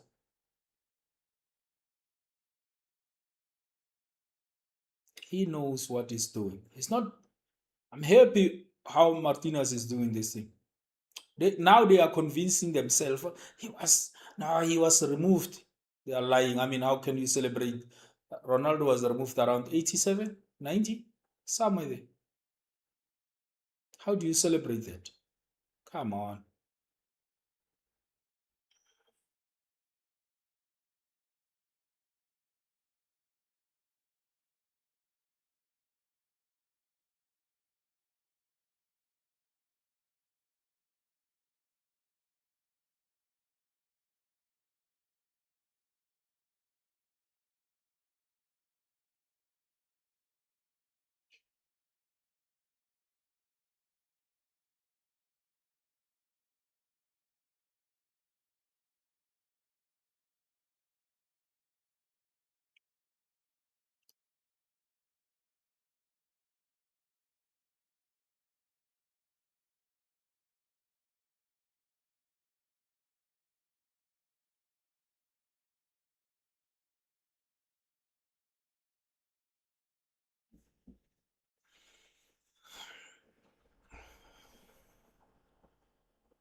Corner.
5 minutes left of that additional 10 minutes. I still believe in Paraguay they can do something. But of course, the France came here as a favorite. It's just to enjoy football.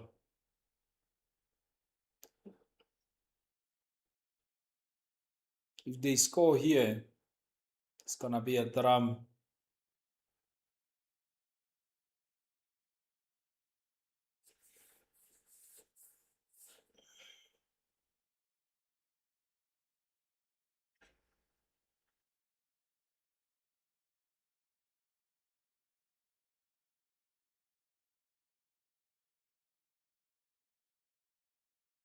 Like I always say, can they finish this thing? Can they finish this goalkeeper? This goalkeeper, this goalkeeper need deserve to go to extra time then. Score for him, Paraguay. Score for this guy. Go and score a goal for this guy. Take this guy to the next round. Not to the next round, actually, to extra time. It's not going to be easy. This is a mighty France. But just score and take this game to extra time. Do this for him.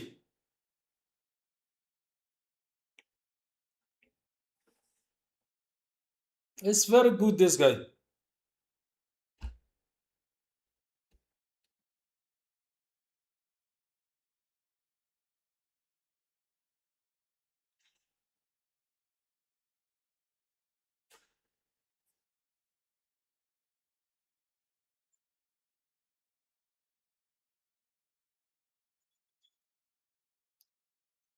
Oh man. But I'm tired. I want extra time, but I'm a little bit tired.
Kobe down.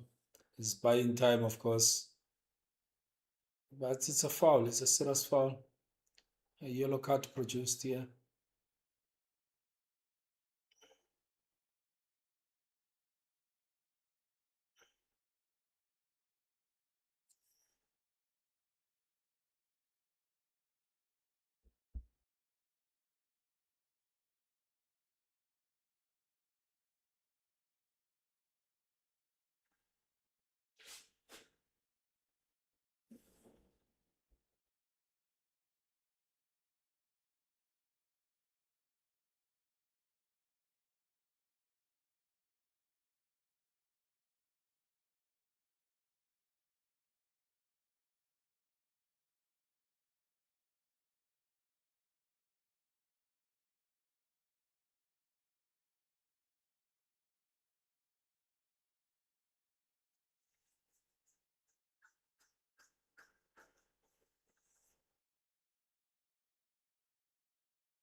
Can they score one for your goalkeeper?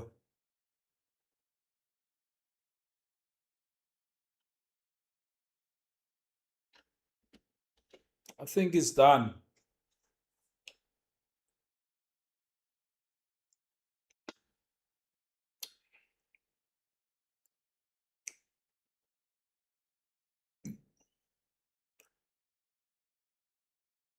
That's it.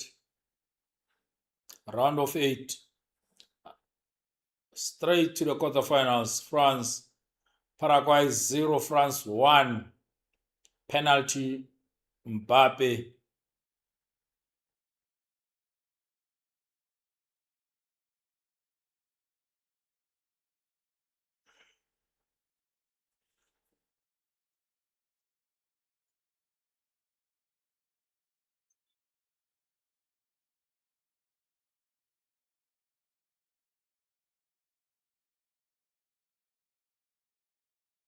They must go home. They must hold their head high.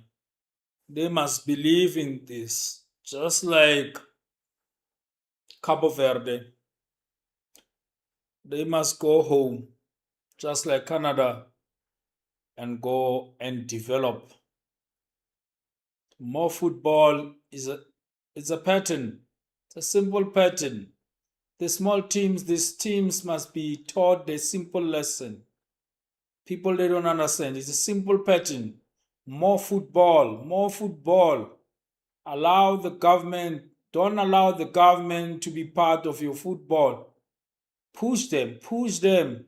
They want to not to monopolize the football.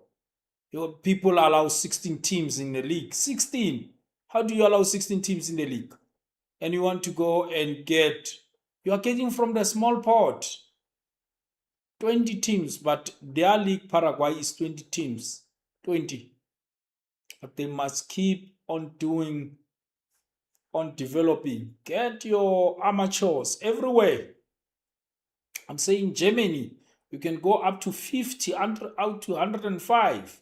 Amateurs, women amateurs, these boys under 16, under 17, under 20. It's league after league after league. So if you're Paraguay, go and do that.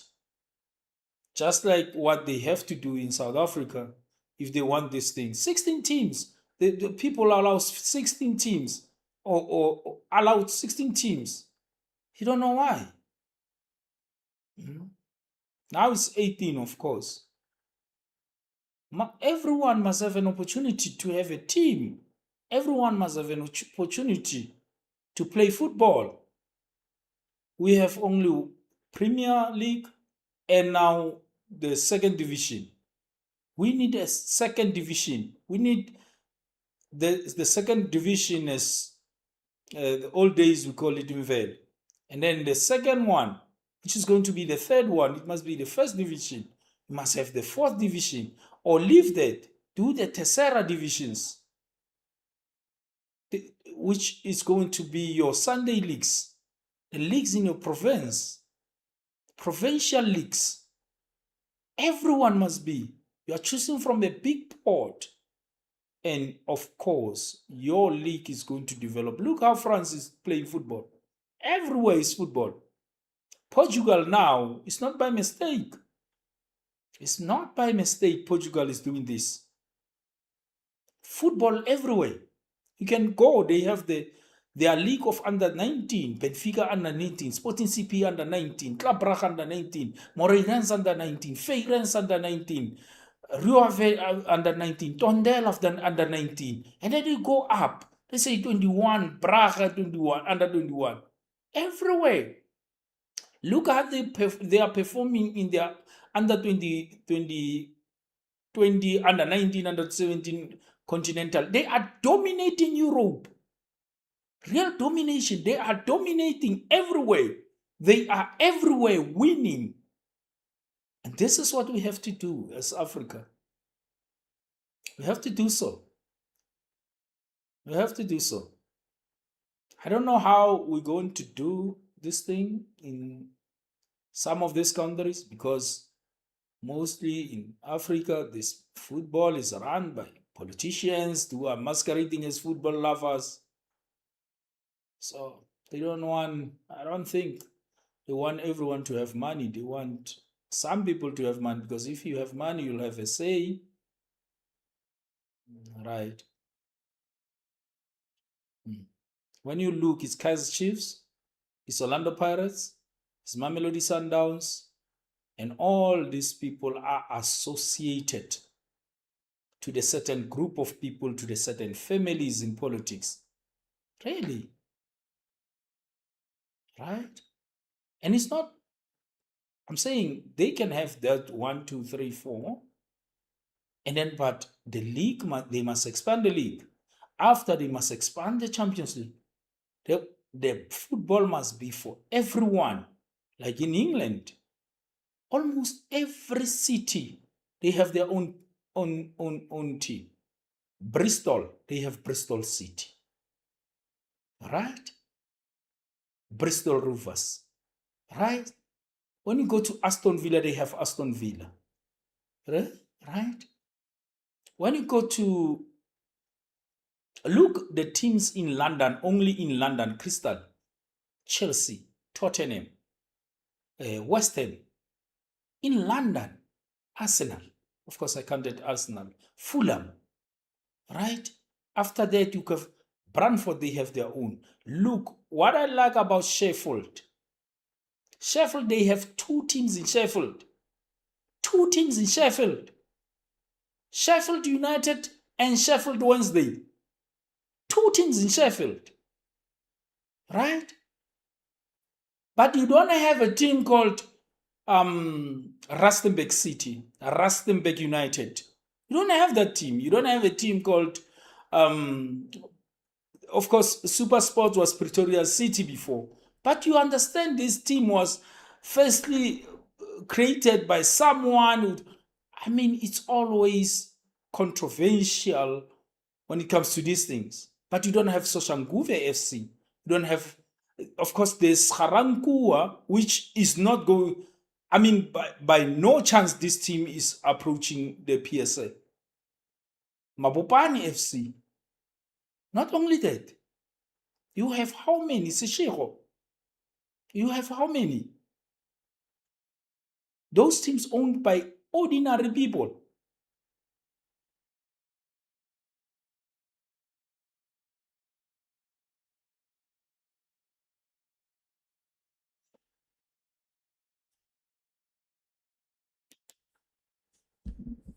Let me tell you what the media is doing nowadays when it comes to Mbappe.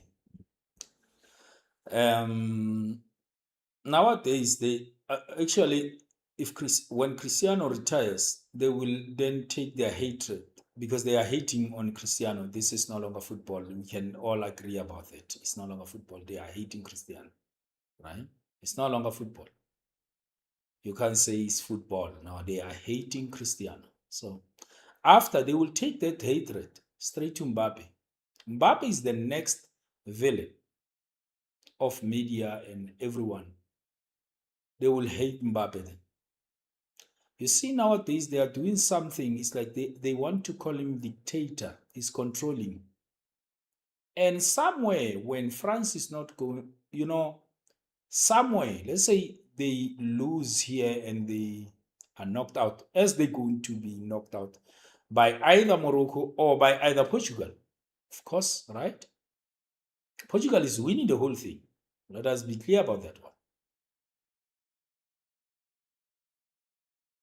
So Portugal is winning the whole thing. I mean, Portugal is winning, right? So if we agree, then we are done. You can have your favorite, but Portugal is winning. I explain how I'm saying Portugal.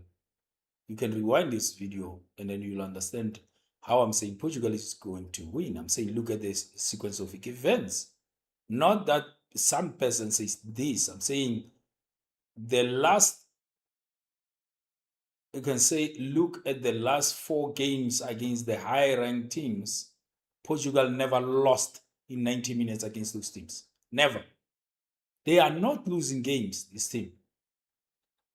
Right? So if Spain wins the game, it's going to be a shock if Spain beats Portugal on Monday. So it's easier for Portugal to beat Spain than Spain winning against Portugal.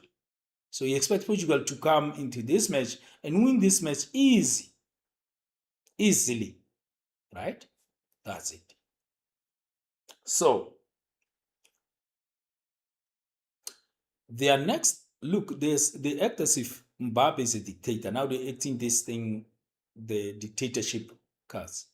When Portugal knocks France out, imagine if people maybe they will decide in France to turn against Mbappe. I don't know what exactly are they trying to do.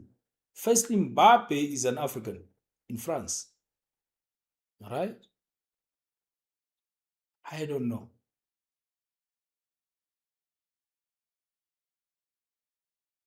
I don't know. And this is how the media is always doing. They choose one guy and attacks him propaganda after propaganda after propaganda after propaganda.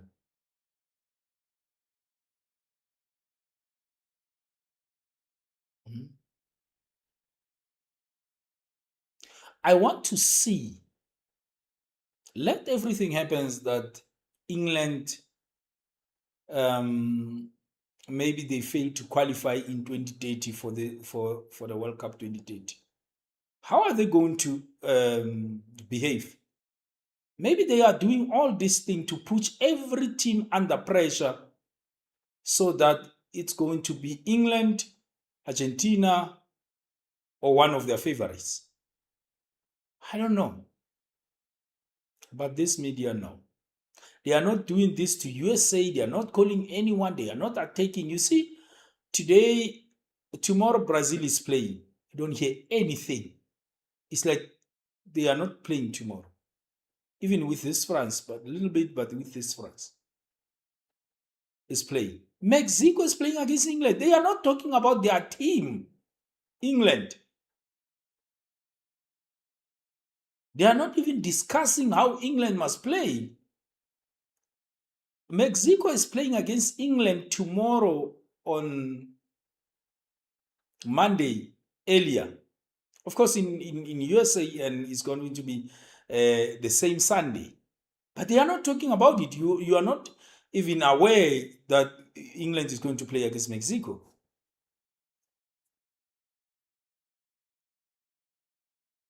All right?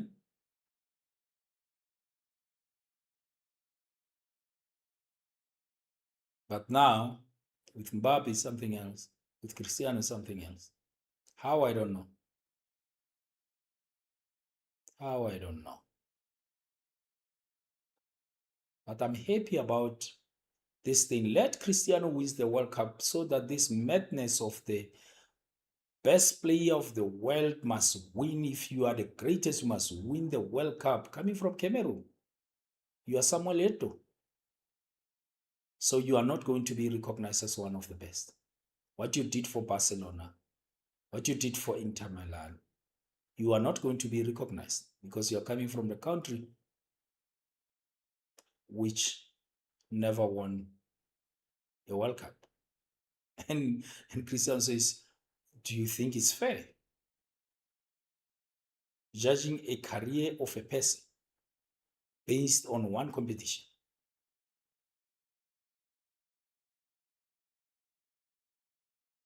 When you look how Samuel Eto'o performed in La Liga, in Syria, and every day they are choosing R9 on top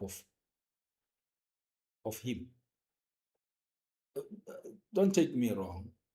I believe R9 was a great player. I watched R9 2002. I watched R9. All right. Actually, I started watching R9 long time ago.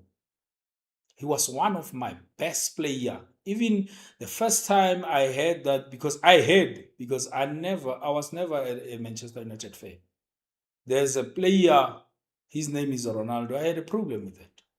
I said, why? He wants to be Ronaldo, or he wants to now take the name of Ronaldo and act as he will never be Ronaldo. But I can tell you now, Ronaldo and R9, they are not even close. People who always say, no, I choose R9 is because they just love R9. I say, give me one stats. One. I don't need two. One. which R9 is better than Ronaldo. You won't find one. Out of all the states, you won't find one that R9 is better than Ronaldo. So it's this debate of R9 sometimes. R9 chooses the best player. He put himself and he he decided not to put Ronaldo.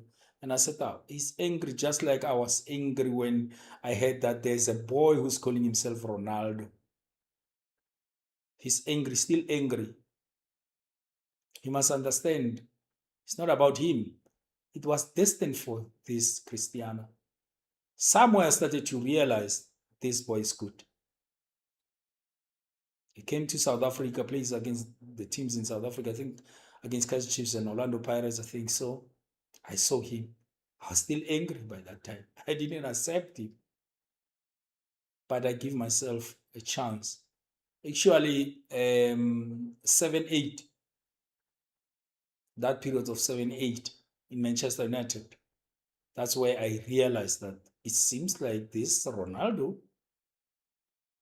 is another Ronaldo. And of course, it was true. He is another Ronaldo, right?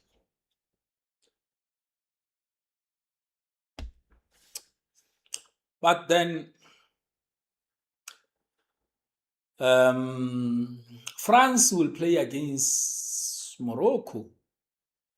Is it Morocco? It must be Morocco, which is going to play against France. If France really wants to, it's gonna be a rematch of the semi-final of 2022. This one, Morocco can knock France out. This Morocco,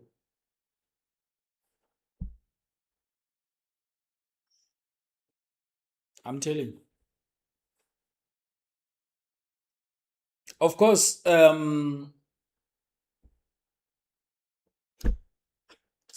exactly. So I don't blame R9.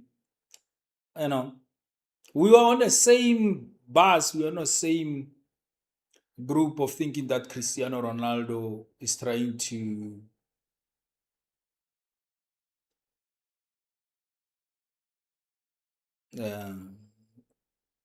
owns that name. He thinks he's going to make it. He thinks he's gonna be. He will never be better. He doesn't deserve that name, Ronaldo. I mean, I don't blame him, but I mean, he took this thing too far, and by choosing the best players 8, and Ronaldo is not there. No, and he put himself over Ronaldo. It can't be. It can't be about what you think. The stats, the numbers don't lie. And Cristiano is about to reach 1,000 goals, and I only have 400 goals. All his goals. He's not good on heading. He's not good on his weak foot. Not good. And when, after everything, they said, no, you know why? R9 got injured. This Cristiano is living with an injury. That injury now is a chronic. It's chronical now. That injury. He's living with that injury since 2009. This player, Cristiano, is not close to R9. Really. Really.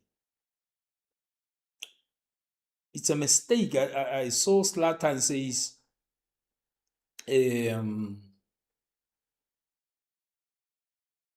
let me say something like this.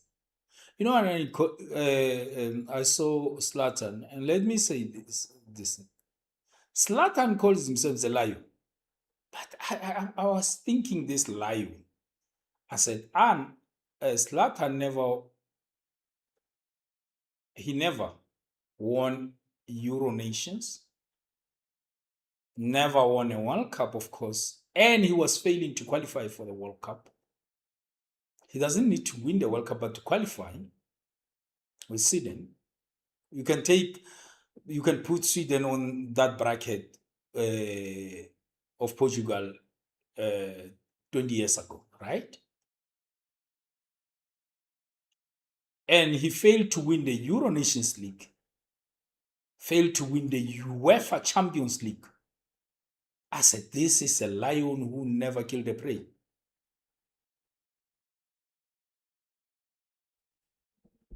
I saw him, he agrees with Thierry Henry that now the team must win, not you must win, the team must win. I said Slatter. Slatter. Played for Manchester United, he failed to win the Premier League with Manchester United. I think of Jose Mourinho. Slatter. You know those guys.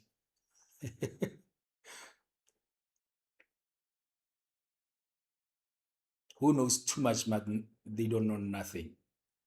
They always give advice, you know. You have one of your friends who like to give advice, but he knows nothing, but he wants to say something.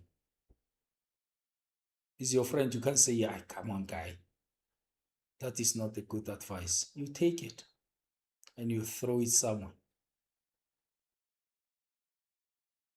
It's slaughter.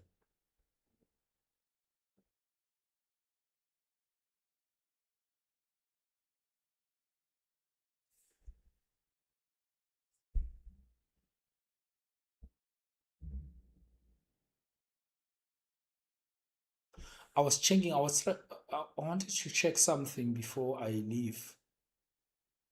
Oh, yeah. Yeah, about the about the who's going to play against France. Let me confirm, not guessing.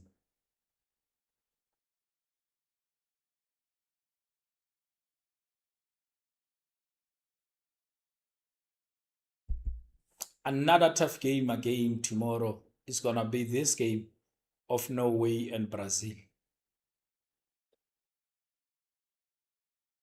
It's gonna be very, very, very tough for Brazil. But of course, they have one of the best coaches out there.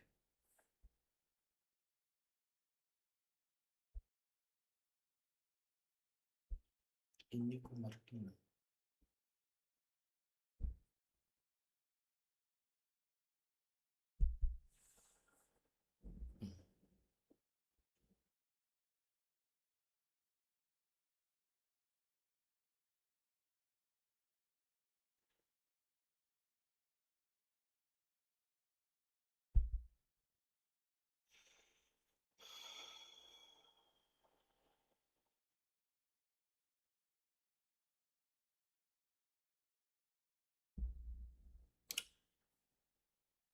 I I wonder if Cristiano must.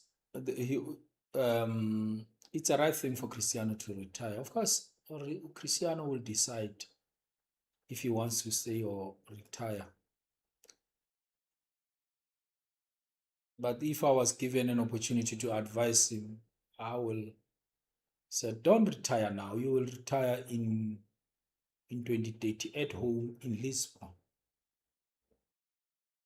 Don't retire. He can still play against 45. He doesn't need to be a starter at that time for Portugal. He doesn't need to. Just need to be there as part of Portugal's squad.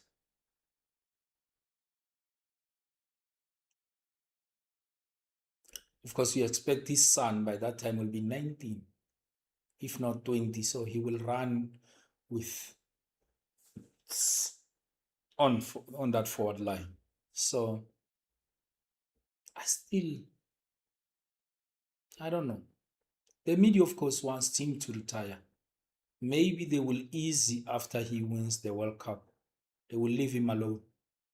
And then he can decide to go to the Euro Nations, go to the Euro Nations, play the Euro Nations League in 2029, and end the Club World Cup with Al Nassr. And the following year, went to the World Cup at home in Lisbon, in Portugal. And he will retire at home where all of these things started.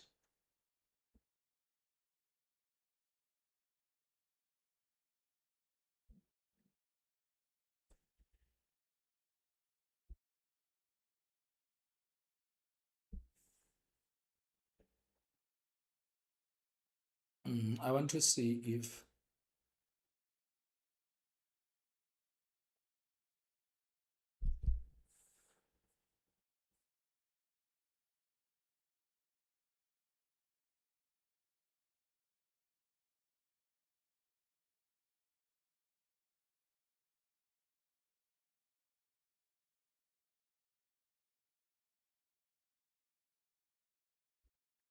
USA Belgium. You think USA can win against Belgium? I don't know. I don't know. I don't know. They played against which team? USA. They won 2-0 against Bosnia. Hmm, I'm not sure. Can USA win this game against Belgium? Huh, I think it's going to be too much.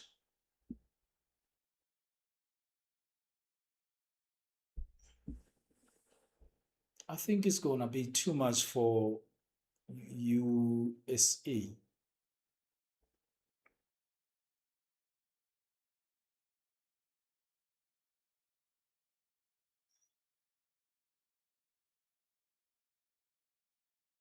One of the toughest round of 16, except that the Portugal, Spain is going to be the main match of this tournament. It's going to be, Spain and Portugal is like Real Madrid and Man City nowadays in Champions League. So it's going to be the biggest draw of this round of 16, right? But the toughest, one of the toughest match of this round of 16, I think it's going to be this one of Switzerland and Colombia. I think the way Switzerland, I think the way Switzerland played against Algeria, I think it's almost the same the way Colombia played against Ghana. I think I never thought they're going to, but their group, you can say it was easy, firstly, and their run up to so far, it was simple. Switzerland, right? But against Colombia, I think it's going to be the toughest match. But you expect Colombia to beat Switzerland, right? Expect Colombia to. I think it will be for the first time Switzerland playing against the toughest opponent. I mean, they were on that group of Switzerland, Canada, and Bosnia and Qatar. They drew with Qatar. Of course, it was just that game of the shocking game of the first game of the tournament. You are preparing yourself. It was just that you don't take that game serious. The serious game, it was the next game which they won that game. 4-1 or 5-1. 4-1, I think so, of Bosnia. And the last game against Canada, they won it 2-1. So after that, the round of 32, they played against. They are on the round of 16, right? Okay, they played against Algeria. I thought Algeria is the toughest opponent.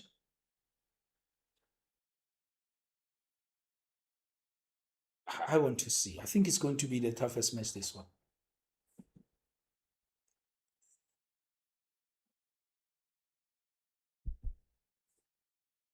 I think it's going to be the toughest.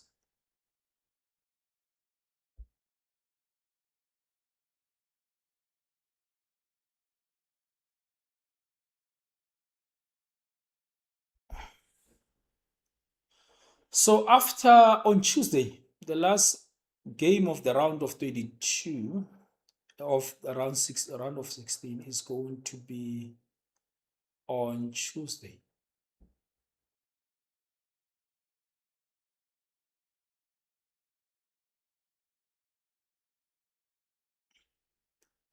That is going to be the last game of June,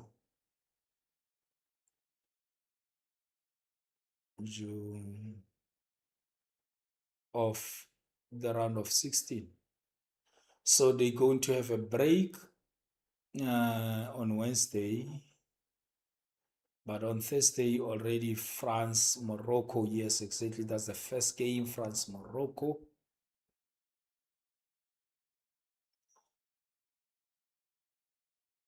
France, Morocco.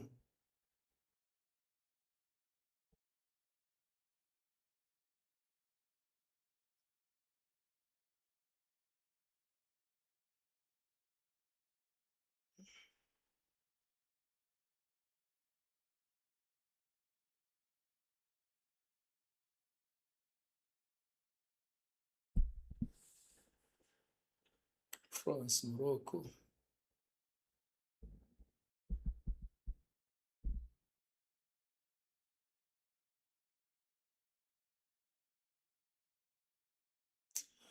So on the second day after that is going to be either Portugal, Spain, USA, Belgium. It must be on Friday. The 6th of this month is on Monday, 6, 7, 8, 9, 10. Yes. On the 10th, which is on Friday, it's going to be either, it's going to be Portugal against USA or Portugal against Belgium, right?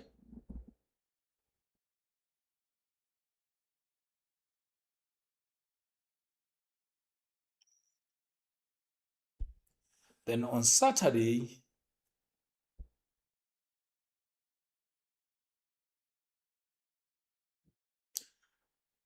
a winner between Brazil and Norway is going to face the winner between Mexico and England. For me, I don't know it's going to be Brazil or Norway, but against Mexico. For me, for me. Hmm, that's tough, man. That's that's this is very, very tough.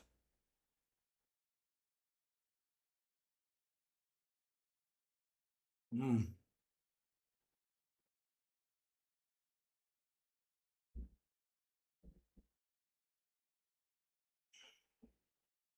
Meaning on Sunday,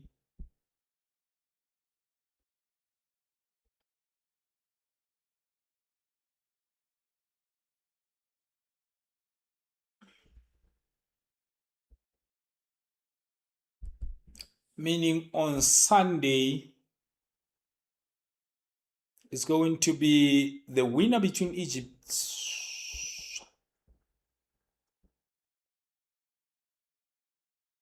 Okay, it's Sunday early in the morning. This one. Wow.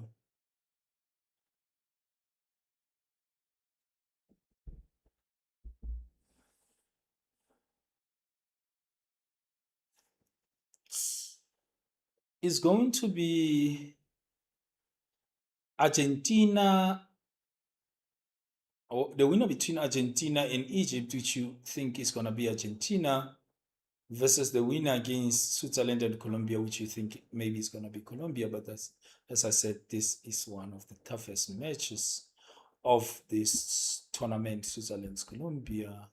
Of course, Spain and Portugal, you can. That one is clear. That one is for again for business, for publicity, for everything, right?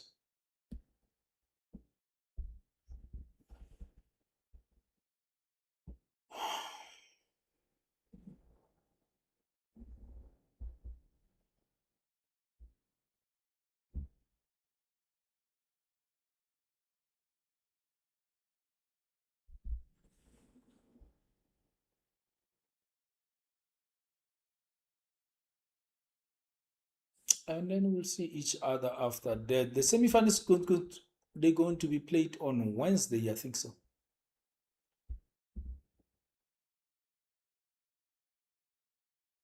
Hmm.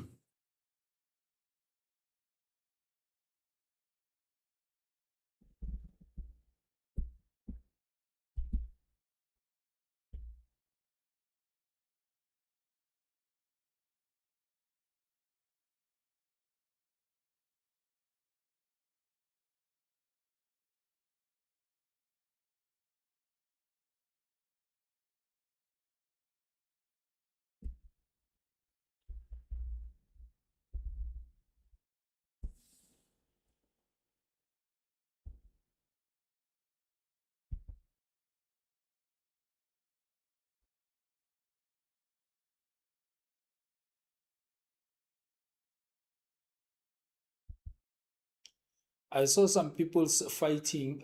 They don't have to add more teams in Club World Cup. I don't agree with that. If you agree with that, those things, I don't agree with that. I don't agree with that narrative. See, Europe will come with 12 teams. Africa will go only with 4. Hi. If you agree with that, I am not part of it.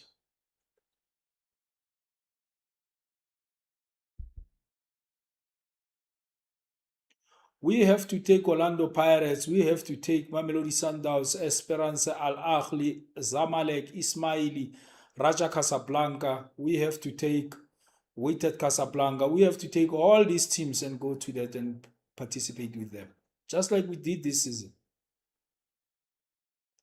with the World Cup. It can't be that every time they have more teams and we have less and we expect to win. No.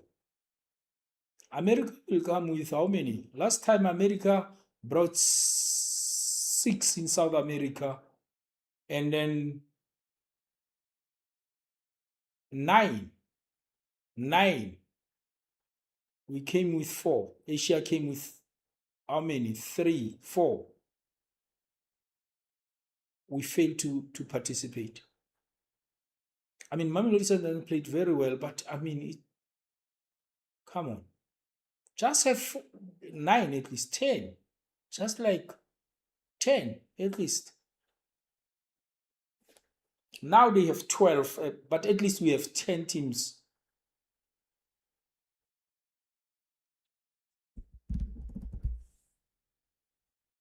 Others have 16. At least we have 10. I said, no, it's going to be a lot of matches. I don't think other teams agrees with me. It's only the narrative of ESPN and others and these old people who wants Europe to dominate. Because when you agree with them, you are saying now Europe must go with 12 and Africa must go with only 4 teams. And you think it's fair. It's not fair.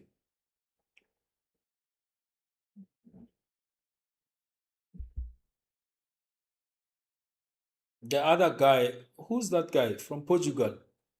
He said those old days, the teams of, he was angry because Italy failed to qualify for the second time, third time in a row. I think the last time Italy went to the World Cup, it was in 2014. And you remember, they were knocked out, I think, by Uruguay even in that World Cup.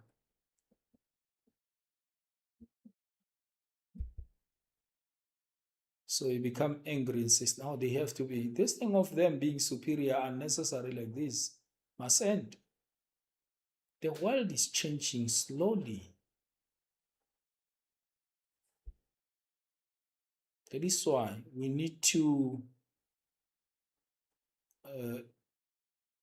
revive, develop our stadiums, put, infrastructure. It's very important for these teams, for the national squad, for everything, so that you can go and compete. But just imagine when you go to the Club World Cup with Esperance, with Al Ahly, with Zamalek, Al Ahly, Egypt, with Zamalek, with Orlando Pirates or Kaizer Chiefs, one of the two. You go with Wydad Casablanca, you go with Alger, and then you take Al Hilal Tunis.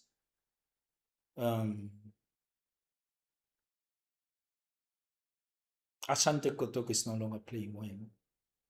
You take maybe Ismaili, because it's going to go to this because they've won the Champions League. And Mamelodi Sundowns is going to go. So we are left with only 4 spaces. 4. Come on. Can't tell me that. We need 8 more.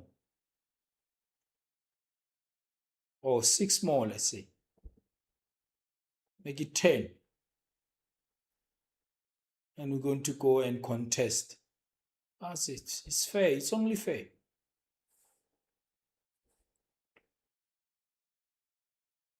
Of course, this week is the playoffs of the UEFA Champions League and UEFA Conference League and UEFA Europa League. Flora Tallinn, they are back again as always. They are playing from, they are coming from Estonia. Flora Tallinn, AC Tallinn, Levadia Tallinn, Noma Calcio. But they always play for on these playoffs, but they never qualify for the Champions League. So they will just play here, but sometimes they end somewhere in Europa.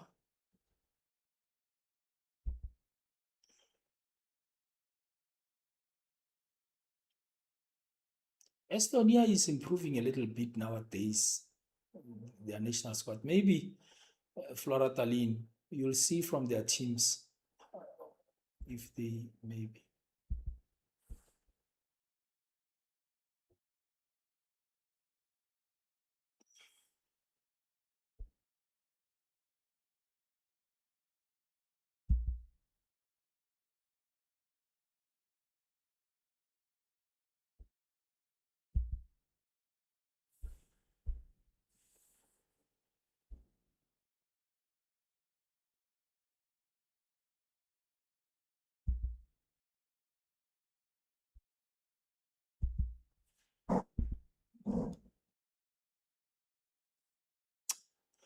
Thirteen minutes to 2 a.m.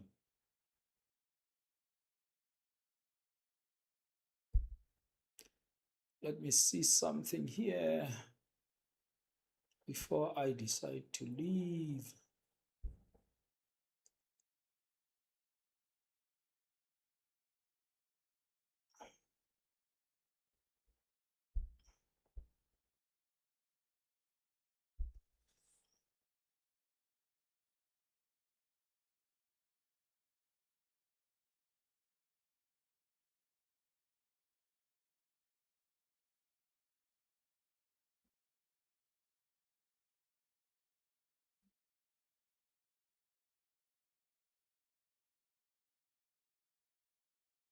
What are they saying here? Let me.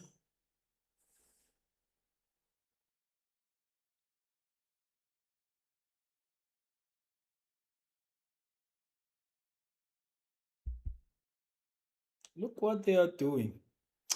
With England, when it comes to Portugal, they want to frustrate those young boys. They want to push them. They're still young. They are 21, 20, 21, 22, 23.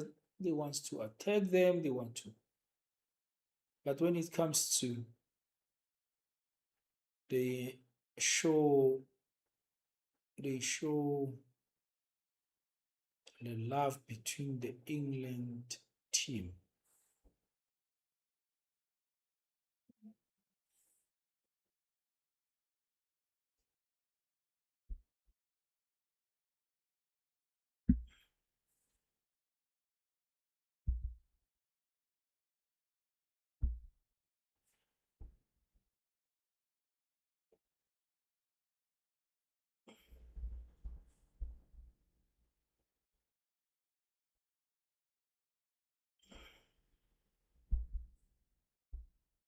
Before I leave,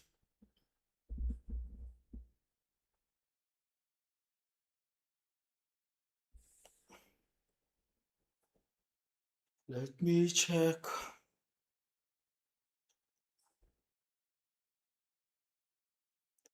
My love for you is so.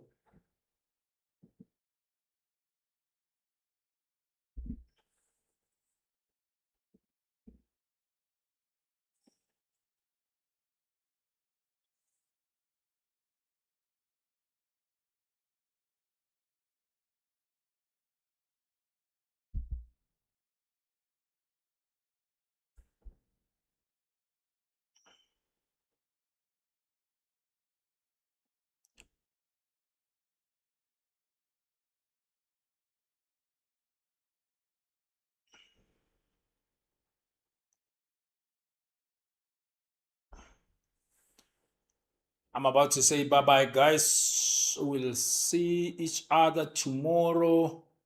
I will have to do the video of Ange Postecoglou, our new coach, and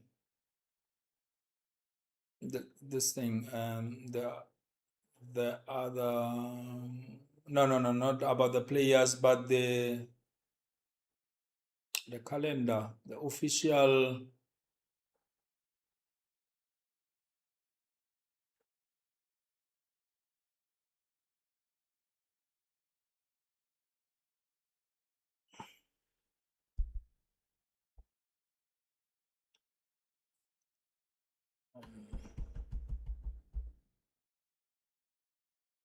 So I'll do that one, and when we're going to look at the journey of Al Nassr on this preseason, their preseason matches, but I can tell you they will go to Portugal. I saw that they will go to Portugal.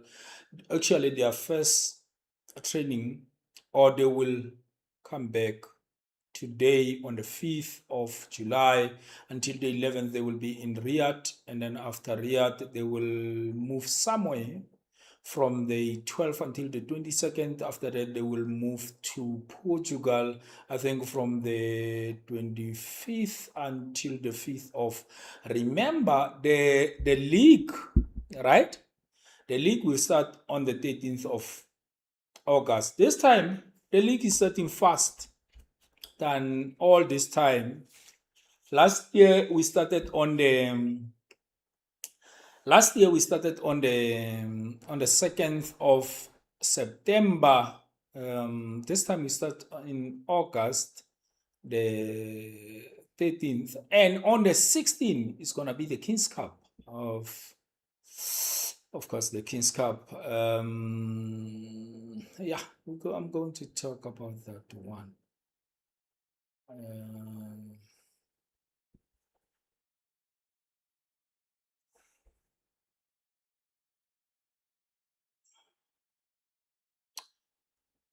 huh. Ange must win, must come to Al Nassr to win. That winning team, I mean, you got the players, all the players you can think of the Saudi. You got the Yaya, you got Harib, Abdul Al Hamdan, Bushal. I think that coach of Saudi Arabia, for me, they have to fire him, but they can't hire Jorge Jesus. And he's a relevant, he's a right coach for Saudi, but I think Jorge Jesus is going to be the coach of Portugal after Martinez. Because Martinez now, you can say officially, is going to leave, right? So the next coach is going to be Jorge Jesus. Because in one of these interviews, he said, he missed that opportunity of coaching Brazil. He's not going to repeat the same thing if Portugal calls him. So I think he's leaving that work of Al Nassr because he's going to coach Portugal. They're going to play a very good football, Portugal. Very good football. A winning football. They're going to be very excellent, Portugal.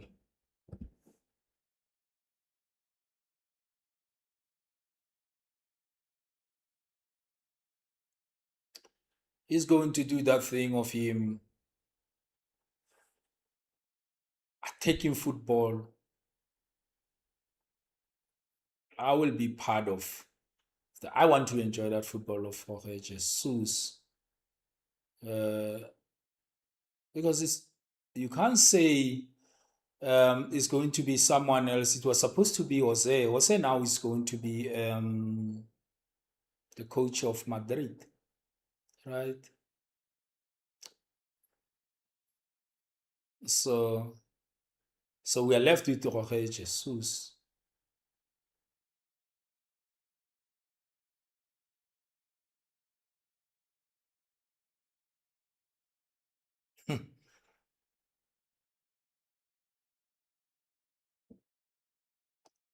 Are you saying um, Madrid will have Jorge Jesus, will have Jose Mourinho, and then their players is going to be Mbappe, Vinicius Junior, Cucurella, Don, Don Fries, um, Arnold. Um, who's going to stop this team? Mm, mm, mm.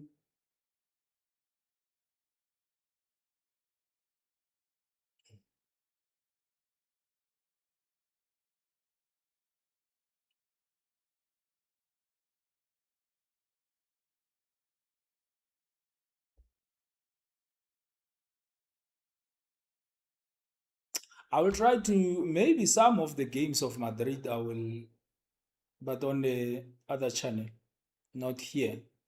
But of course, I will concentrate more on Al Nassr. If Al Nassr is playing, I'm not going to do the stream of Real Madrid or of any team.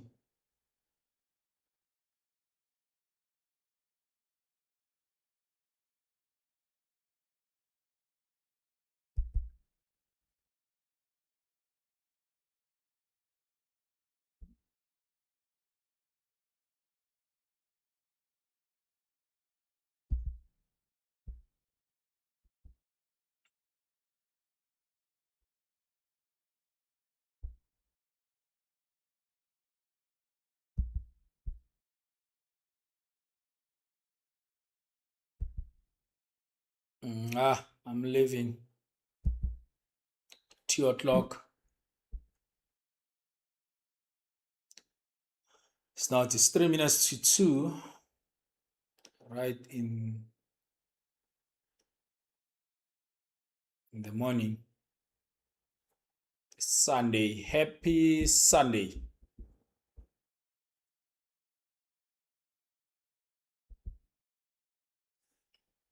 We'll see each other on that game of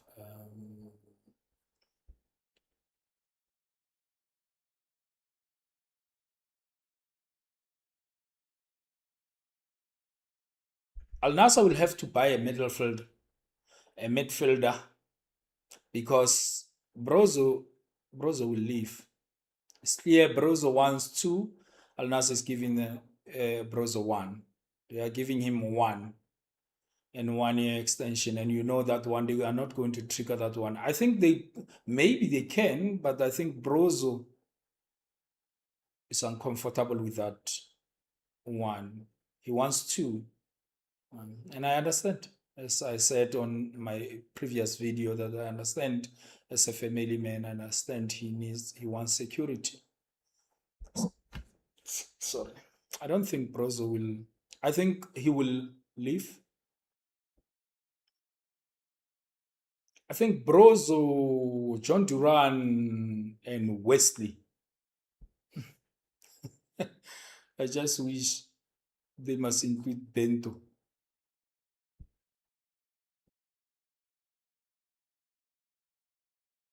We'll start with, Bento. I don't think he is going to leave Bento. There is no rumor now of Bento leaving. No rumor. So Bento will remain at Al Nassr next season.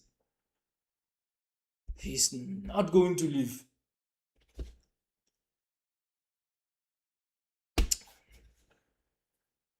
He was supposed to leave Bento. Come on.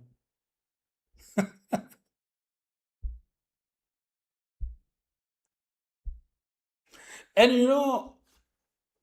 with Bendo, we can be fair to him. He played very well after the mistake of Nawafa Lakidi.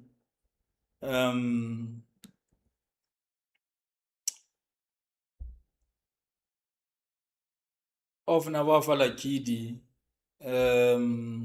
Because Nawafa, which game of Al Tifek? I don't think it's Al Tifek. It's Al Ahli. I think it's Al Ahli. Al Ahly won 3-2, right?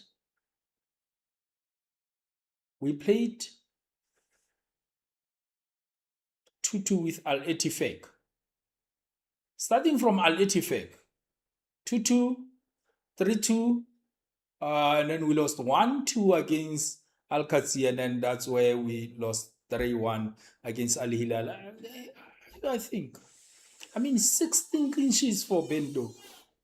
I apologize for him, Bento, my guy.